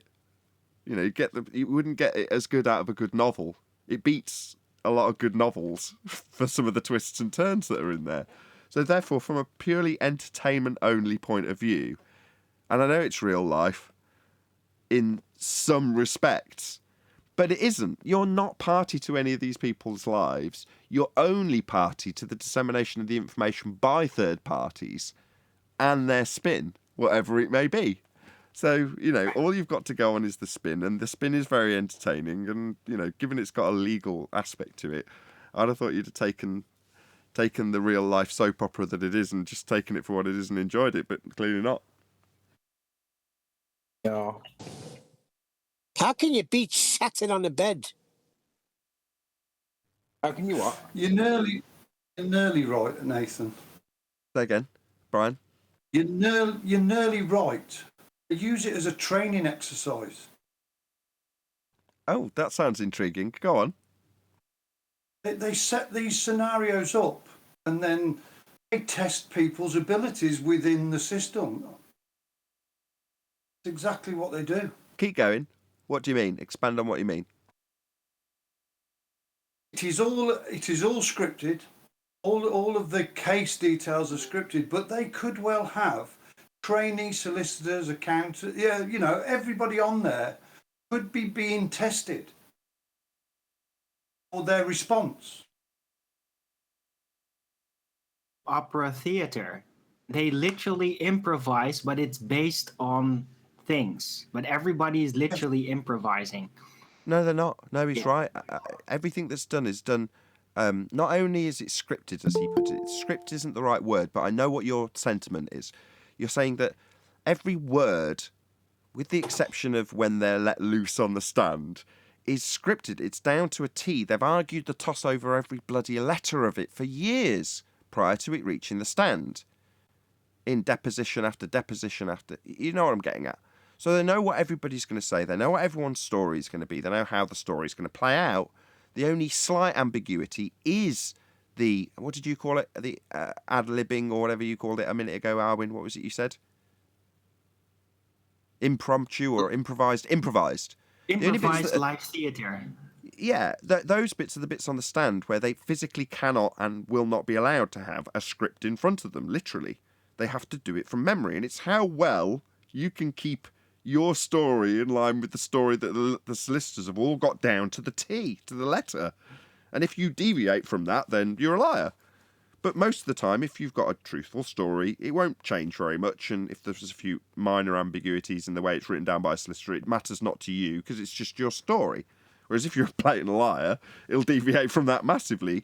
But I think the point Brian's making is they know exactly what's going to happen, pretty much, with the exception I just gave aside, because it's all been argued about for such a long period, right? So therefore, when the lawyers get up, every question they're reading, everything they're going to presumably get as a response, they've already long considered. It's already been played out in their minds over and over again while they've been writing every response to every letter that they've had leading up to that point. So it is very, very structured. Now, I don't know about the testing people's bit. I'm hoping Brian's going to expand on what he means by that. How do you train judges? They've got to be trained in a live situation. Yeah, This will be one of their training exercises. Right, but Judge Penny's a very well-established judge, as far as I'm aware.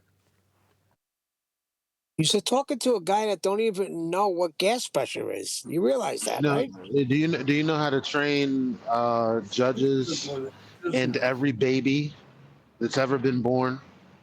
Because you can train them the same, and they'll be able to do the same job. They just have to memorize things. Oh wow, Arwin, what the hell? Well, you're fiery today, Eli. What's happened to you?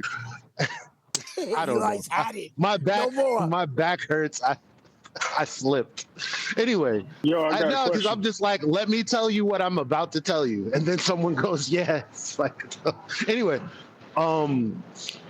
so all you got to teach them is how epistemology and thinking critically works. That's it. That's the reason we have this problem. Most of the time, someone's begging the question and then lying about them begging the question. That's it. I was explaining to my daughter about how magic is formed, real magic, grammar, and how you can construct words and what words mean, their meanings, definitions. This is on our way to our homeschool class that we do on a Tuesday last week. But after the fact, my wife typically asks, well, what were you talking about? What did she learn? What did she learn at the class? Etc., etc. And I explained this conversation that I'd had with my eldest daughter, Eleanor, on the way to this class. And my wife, didn't fully understand what I meant. And then just by pure chance, just to link this back to the Amber Heard trial, I explained that the magic trick that Amber Heard was attempting on the stand when she talked about her charitable donations was almost a good magic trick. But she didn't pull it off because she didn't have the language and grammar capabilities to pull it off. What she said was, I use donate and pledge synonymous with one another, end quote. I think that was verbatim. Now I said, that is the incorrect grammar for the use of the word synonymous. But what she's done is she's repeated what her solicitors have told her.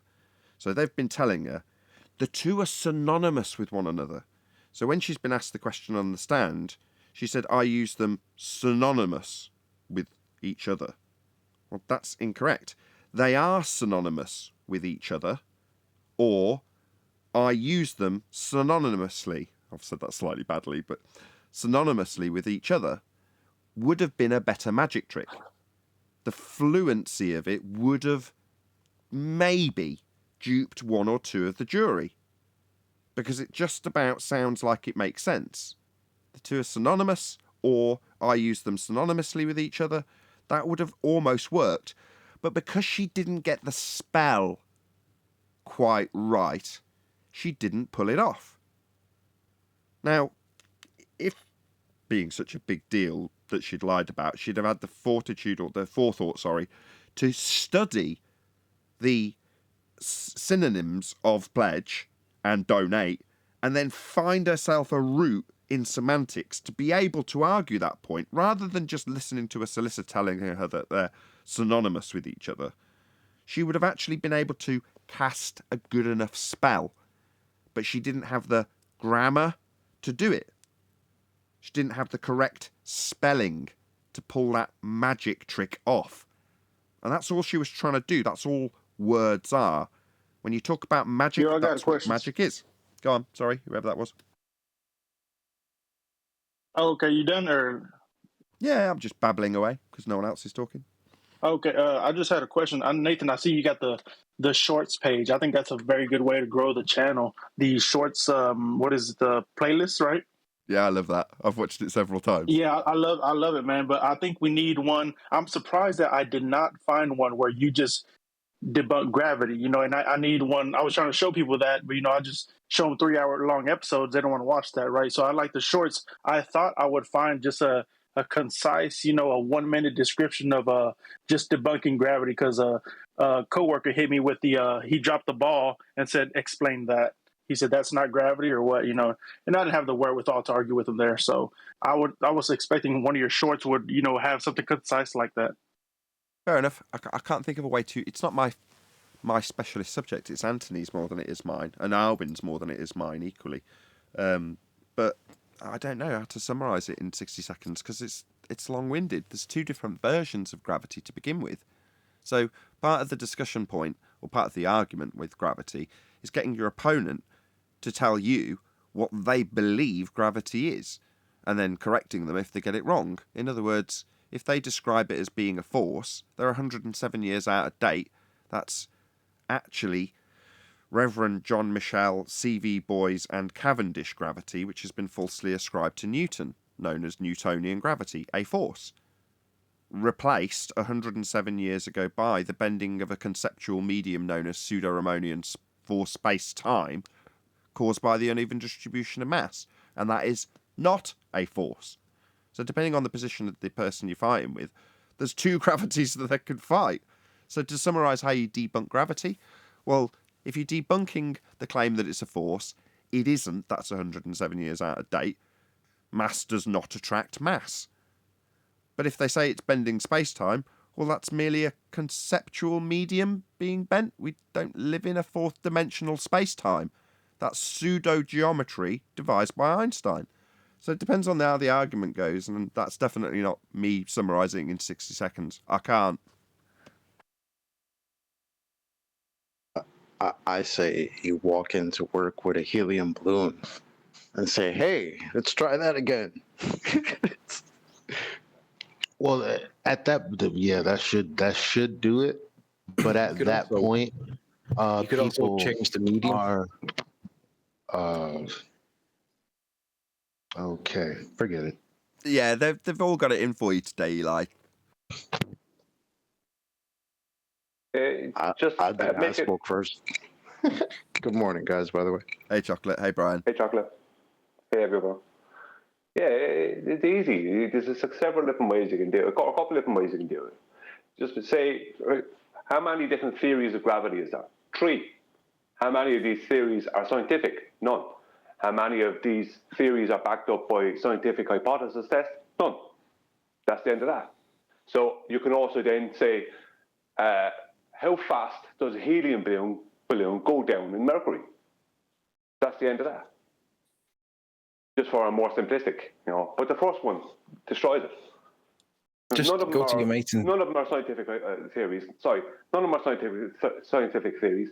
None of them are supported by scientific hypothesis tests. That's the end of that. I would like to hear Anthony, though, because he can probably get it out in 60 seconds or less. And while I don't disagree with what Brian said, there's a lot of people who wouldn't understand the qualification of there's no scientific hypothesis. They go, okay, so what? Just ask your mate in work, if he was to change the medium from air to water, would the thing that he dropped still drop, or would it float? Because bring back Professor Phil Bell, for example. He thinks that pumice stone would fall to the bottom of the Mariana Trench in about 40 minutes when he dropped pumice stone at the top of the Mariana Trench on water. He doesn't realise that pumice stone floats on water, but in air, it'll fall. So just ask him, if you change the medium from air to water, will the thing that he's got still drop? And then he's going to have to think, does it float on water or not? And if it doesn't float on water, or if he doesn't know the answer, he's going to have to look it up, isn't he? And when he looks it up to find out whether it floats on water or not, the answer that he gets will say, it floats on water because it's less dense than water, or it will sink in water because it's more dense than water. But it won't say because gravity is pulling on it less or more. It won't say because gravity is pulling on the medium less or more. It'll say because it's more or less dense than. And that's your answer. Anybody else got anything on this for the guy that I just asked to keep it to 60 seconds? Anybody else want to add anything? You'll get props after. No? Okay, well, props to the... How fast does the helium balloon go down in Mercury? You already went. We already had that. No, props to Brian, props to Anthony. But as you can probably tell, what you've just heard is the dissemination by me, Anthony and Brian. Arwin a little bit, but Arwin was pivotal in terms of us getting this concise. About 5 years worth of discussion and, gathering of information and debunking of their claims, unpicking their nonsense. And it still ends up being as complicated as that. That was, 3 or 4 or 5 maybe minutes of us going through it. And even with us trying to give concise summaries, as most concise was Brian, but you've got to understand the significance of scientific evidence to understand his concise summary. So, there are limitations in just snapping your fingers debunking gravity. It isn't as simple as that, unfortunately. Unless QE's here, maybe you can pipe up and tell us different. Go on, Brian. I already made a short debunking gravity. I pointed out in my short that objects weigh more in a vacuum.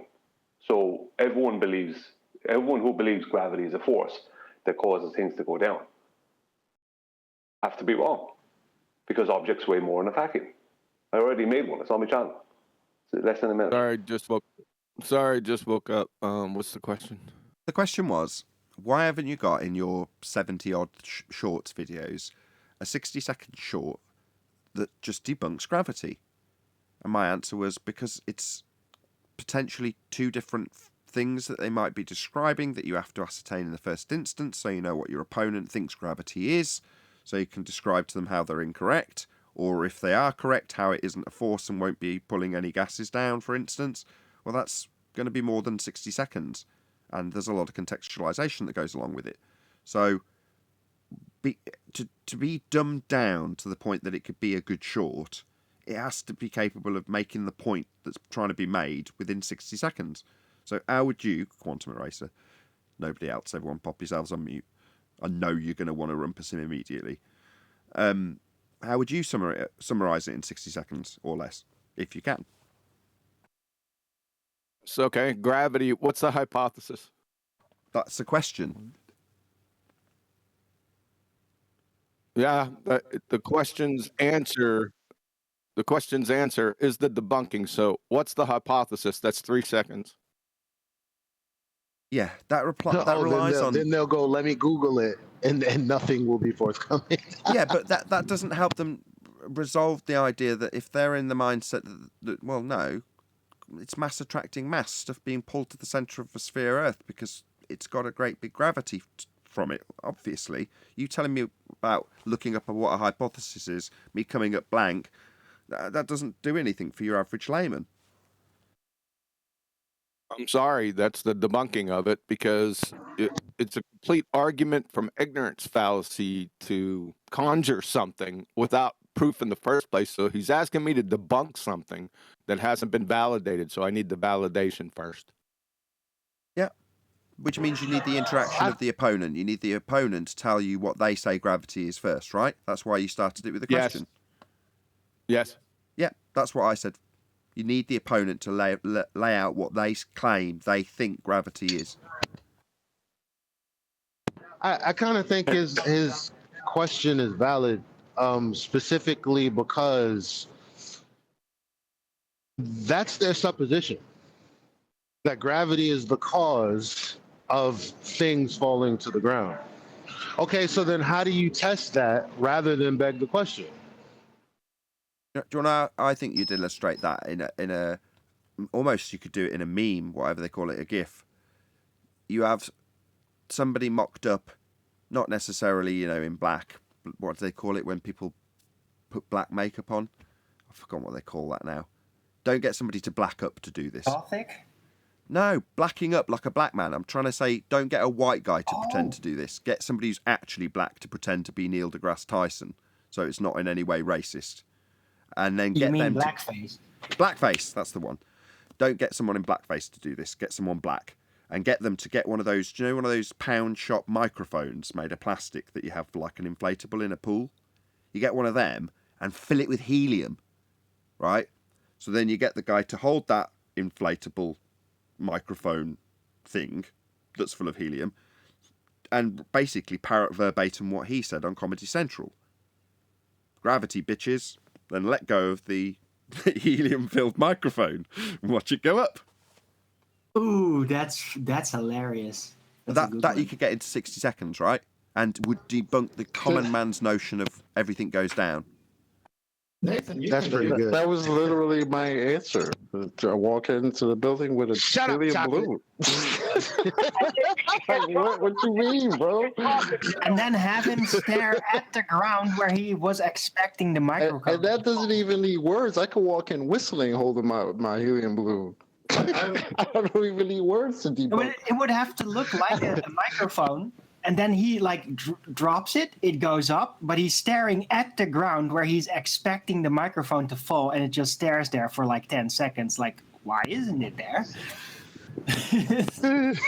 Chocolate. That would be amazing. Arwen, you could literally on every holiday debunk gravity. Oh, good morning, Carla. Happy Valentine's Day. Hey, look at that. Yep. Gravity, bitches. You know who else pulled off that? You know who else pulled off that gag? That was a Simpsons gag, and the person who pulled it off was what's the hick redneck? Is it Cletus? The guy with about 12 kids. I think so. So he's at a fair or something, and Homer goes up to him, and what he's got is a load of balloons, and it says anti-gravity balls on the A-frame sign next to him. And really? Not only that, wow. Not only that, when he hands one of them to Homer, he tells him that the Earth is flat. Look it up. No way. Yep, go look it up. No freaking way. I'm looking it up. Listen, I just had a field day with that. I just had a party recently at my job, and we had balloons. So trust and believe, my coworkers, the ones that know, looked at me like, "Oh God, here we go." That sounds familiar. Wait, are you saying that in a Simpsons episode that was actually said? Yes, he mentions that the world is flat, as far as he's concerned with his homeschool teachings, and then he's selling anti-gravity balls, aka helium balloons. Now, see, what year was this? I don't know. I've trimmed it out. If you can't find it, I have it in one of my videos that was not 60 seconds, but a short form video that I trimmed and edited and used that clip in. So I do have it somewhere. Was that is this before? Was that before or after 2015? I don't know. That's what I was going to ask. Buddy. I don't know. I'm not a Simpsons fan. You know, somebody broke. Sorry, Tuff, real quick. You know, somebody broke the firmament with a baseball in The Simpsons, right? No. Yes, that I know. That one I know. It was Homer pretending to be Babe Ruth or something in a baseball field, smashes it up and it breaks. And then the waters came. Yeah, and the waters piling. Came down. Are you saying Homer hit a homer? No, I'm just saying Simpsons like to mock their audience. Stupid delight. Nathan, you're 14% black. You can do the video. 66.3% of statistics are all made up on the spot.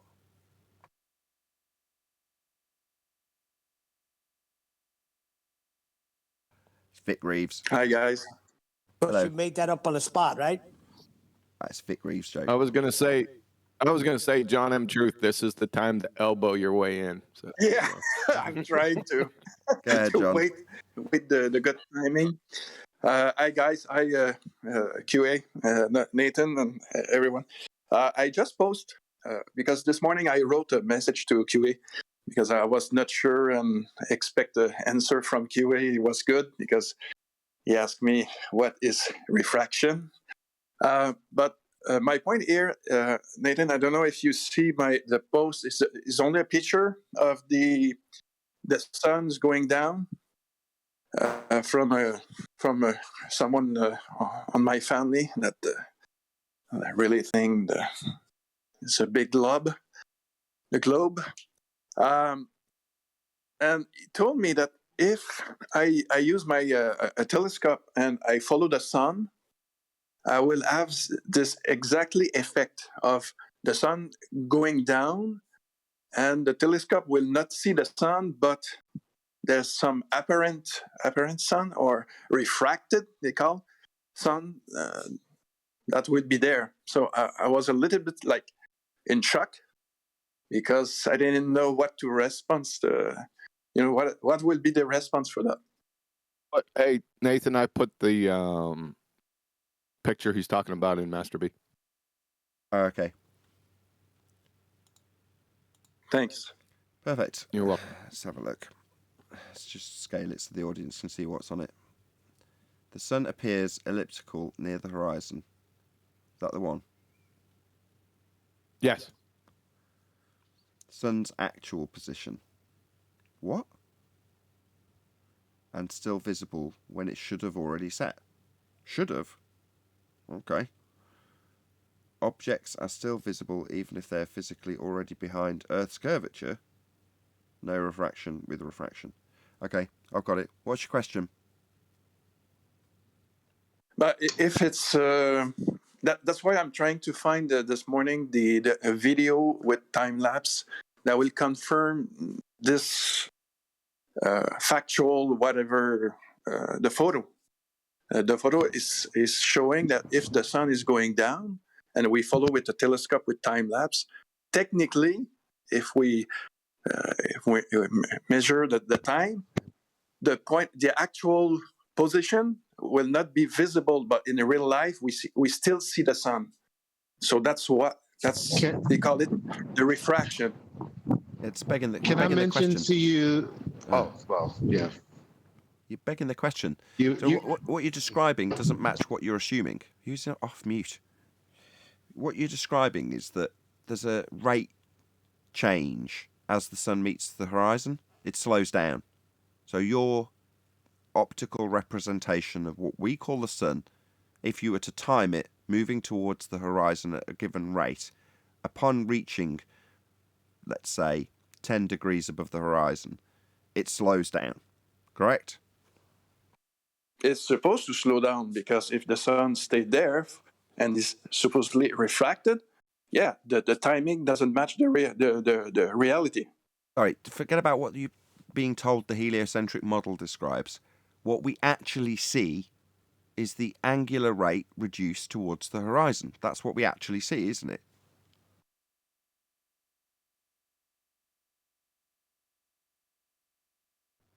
I'm not sure about that question, Nathan. The angular? The angular rate decreases as the sun goes towards the horizon. Correct? Okay. Yes. Okay. That's what actually happens. So where from that do you get this, here's the sun's actual position as opposed to the sun in the photograph? This circle, sun's actual position, this has been photoshopped onto the image. This isn't real. Absolutely. I'm sure of that. So, that's okay, why I'm trying my friend, to find I'm trying to reply to you. Yeah. So why am I explaining why the sun isn't in its actual position? This actual position is, what's the word? Bollocks. Someone's photoshopped this on. Here's where the sun was photographed. So why am I explaining why it's refracted when there's no evidence whatsoever to suggest that beyond the slowing down towards the horizon. That's what it does. Doesn't mean it's refracted. Do you also realize and appreciate that this takes away from the criticism of the globe? Because actually, wouldn't the question be, well, if we're spinning and that's what in the geometric horizon is causing us to see this sunset at some point, then why is it that the angular rate changes? And then their answer is, well, clearly it's refracted. It's not there, but it appears to be there. Okay, how do you validate that? They're begging the question, like Nathan said. Exactly. We don't have to explain that. Yeah. They calculate it. They calculate what if the angular rate wasn't decreased slightly at the horizon, then where would it be? And that's what this is about. Yeah. What if the sun's angular rate was perfectly consistent? This is where it should be then. That's it. Yeah. I got an observation 2 days ago. I'm in front of the ocean, and I saw the sun with some clouds. It was perfect, to observe. Sure, but do you understand what's been explained by myself, Arwin, and Eli, which is to say that this claim just begs the question. Yeah, so if your opponent is suggesting that it should be where this photoshopped image, why? Oh, because I say so based on the fact that it's slowed down, and I assume that's because it's refracted. When we turn on a ball, move in the position that we apparently see the burning ball of gas in a sky vacuum rotate by way of Coriolis deflection. And at the rate that it disseminates or descends, that change means refraction. That's all begging the question. I never saw that observation in real life. That's my point. That's why I'm trying to find a video with time lapse. If it's give an example that let's say the time doesn't change 1 second, the next second, incrementation of let's say 5 seconds before the sun disappears. If it's constant, it's really constant because it's going down very, very. When you look, it's like at the same speed. That's what I need to see as a video, as a proof of. Maybe the sun is there, but you're already going to see what was detailed. What they've done is explain that if you see what's been detailed, then that means that that's refraction and the Earth is a globe. No, that's begging the question. What you would see is not in question. I could provide you a video if you like. In order to demonstrate their claim of terrestrial refraction, they would have to have a no atmo day to see the quote-unquote real thing. Okay, the second... Can I go on, Brian. Go on. Yeah. What is being used there for this man that's asking the question? What is being used there within a globe Earth argument is what's known as the sun mirage. What happens is the sun gets to the point of being close to the horizon, and then it stays there, right? And the sun itself moves away from that position, but you end up with a mirage at the horizon.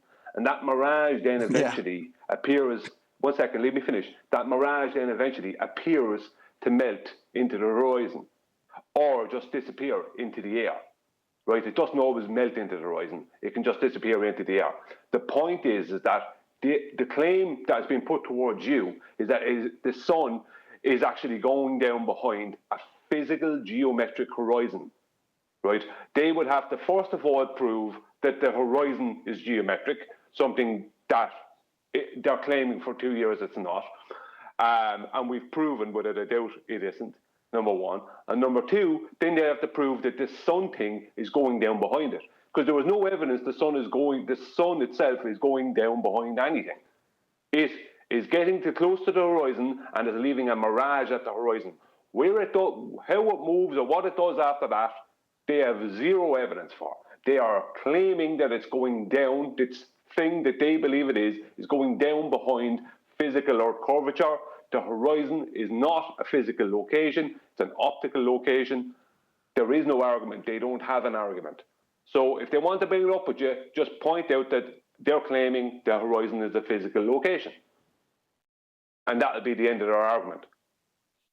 I really wish I hadn't tried to get that photograph up. Ballsed everything up. Okay. Black Swan. Yeah, that was the other thing I was going to cover. Yeah, I'm fighting with this. But that's why this one was. I was in shock yesterday because I didn't saw any video that demonstrate with the time lapse demonstrating what you call Nathan, the fake. The Photoshop image of the sun, the actual position of. But what I observed from here, I'm in Mexico right now, and on the horizon during the sunset, I really have a beautiful sunset going, like not like the sun is going far, but going down and disappear. I really see that. It was very beautiful, but. I'm not a map believer from the original whatever flat Earth. There's other models I'm trying to discover because this one model doesn't fit in my mind. I will not debate on that live now, but the point here is only if anyone has seen on video, the sun's going down, and with the time lapse. That will demonstrate that maybe it's going someplace, But I understand your point, Nathan, by the way, and thanks, John.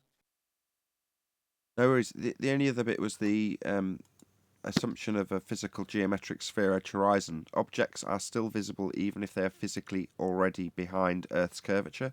Physically? So we've got a physical geometric sphere edge for a horizon in this example. No, circa 2020. We debunked this claim that we have a physical geometric sphere edge horizon to block boats and buildings. The horizon's not an Earth curve. Black Swan.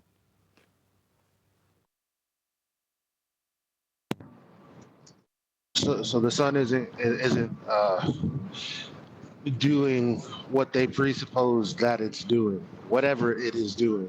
So whatever you find, whatever video you find, whatever sunset you do see, it doesn't prove their premise initially. So that's exactly why I said what I said earlier.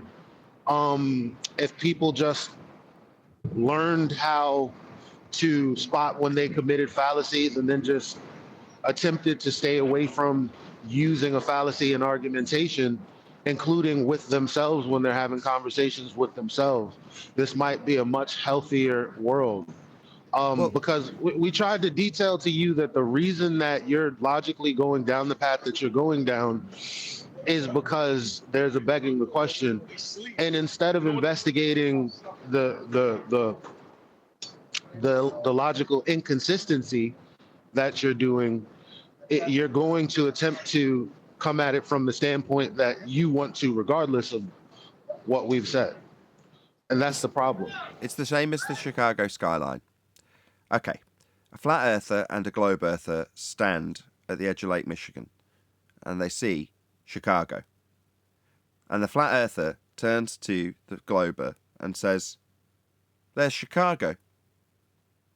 And that is the end of the statement from the flat earther. Now the globe earther turns around to the flat earther and says, "No, that is not Chicago. That is a slightly looming non-standard refraction holographic projection of Chicago from behind the reified physical sphere edge horizon we know as Earth curve. It's not really there, it's a mirage." Likewise, the same conversation can be had for this sun. Flat earther says, "What a beautiful sunset." Globe earther turns around and says, "No, you're not really seeing the sun. It's actually a slightly looming non-standard refraction holographic projection of the sun from behind the reified physical sphere edge horizon we know as Earth curve. It's not really there. It's actually where this Photoshop sun is." And the flat earther looks at him and goes, "No, I just see the sun."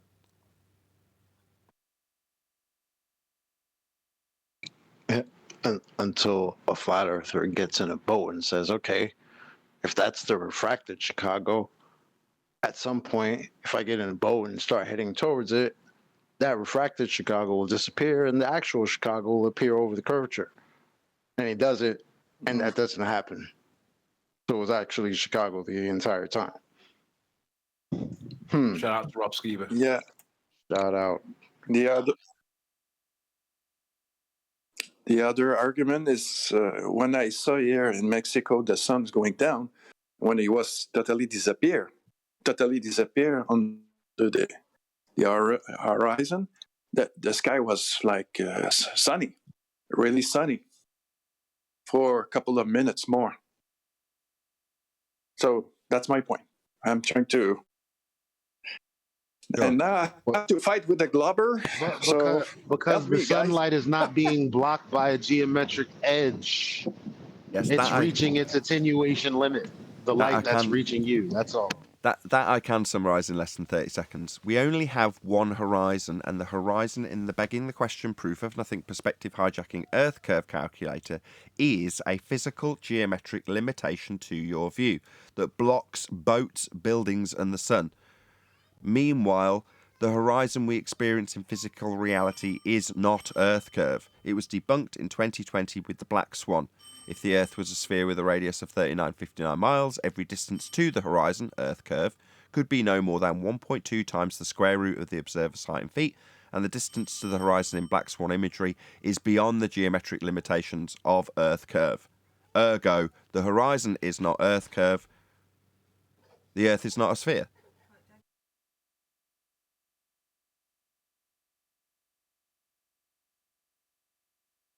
Yeah, but the question he asked me, do you believe in refraction? And QA asked me, what is refraction? So when I say what is refraction, is do a refraction exist?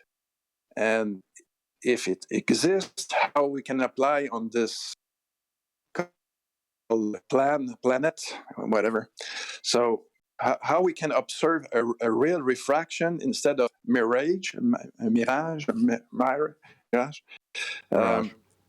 can answer that. That's Mirage a little bit refraction. confused there. I can answer that. I will have. Just hold on. Yeah, go ahead. Hold on. There's two different refractions. There's a bait and switch that goes on when it comes to refraction. Their globe refraction is refraction in sphere-shaped air. That's atmosphere. Atmo, air. Sphere, sphere shape. Atmosphere, sphere-shaped air. Well, they have the light moving through sphere-shaped air at a rate based on the radius of Earth. So 7/6r in standard form is what a glober thinks refraction is. However, that is not refraction. Refraction, light deviating from straight, a la Snell's law, when traversing a different medium, that is actual refraction, optical refraction that we can observe occurring in nature with our own eyeballs. 7/6 of a radius value relies on having a radius value and doesn't exist in reality, is not actually refraction. They bait and switch you by detailing, normally with great aplomb, refraction in its real terms. What it does, they might even give you a demonstration with some butane or with a tank full of bloody sugar water. They'll show you some actual refraction. And then when you're not looking, after causing a commotion, they close the suitcase with actual refraction optical effects and slide it behind them and pull out a different suitcase which has got 7/6r in it. And when you come back from having your distraction brought away from you, they close the suitcase on 7/6r and give you that, thinking that you're taking away a suitcase with real refraction in it, and you're not. You're taking away a mathematical derivation of an R value that they call refraction in sphere-shaped air. That would be terrestrial refraction, otherwise known as atmospheric refraction. Not real, not refraction. May I answer that question, Nathan? Sure, go ahead. Third in the queue. The subject matter expert, Andrew Thomas Young, said all his refraction came from a plane, but then he had to give geometric considerations to make it 7/6r. I want to be fourth in the queue. Go ahead, Eli. What was that all, Temp Man? Good point. Well, how much more do you need?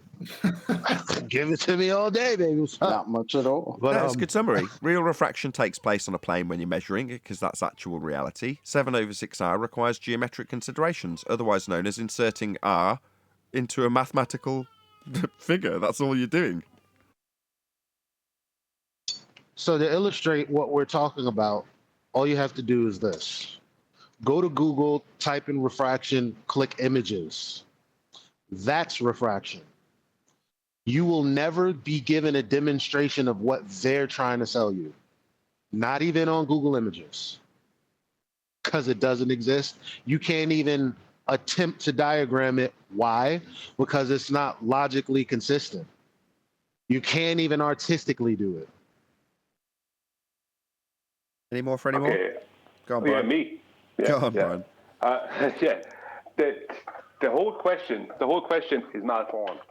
For a start, he's asking this man, this Glober is asking this man, does refraction exist? This man, first of all, that's a straw man. This man never claimed it didn't exist, right?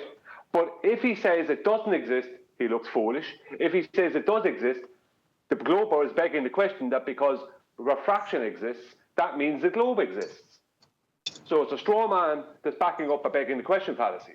This Glober has really, really illogical arguments. And that's why this Glober is asking you, someone he knows doesn't have all the answers. And he also he knows doesn't have all the answers. And he knows maybe also might have a limit to your English. Right? He's asking you these questions because he needs some little win. He's not coming in here asking us that rubbish. So it's total rubbish. It's a straw man that's supporting a begging the question fallacy. You didn't say that refraction didn't exist. You never said that, number one. Number two, refraction does exist, but does that prove it's a globe? No. Good point. Perfect. With that, I'm going to say another huge, massive, enormous thank you to both Discord and G+ panels for making today's after show possible. And of course, a massive thank you to all of you in either Nathan Oakley 1980 or Nathan Oakley premiering streams for hopefully smashing the super chat, liking, commenting, sharing, subscribing, hitting the PayPal link, hitting the thanks button, and all that good stuff. I've been Nathan Oakley, and I will see you all in the next video.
What a lovely day!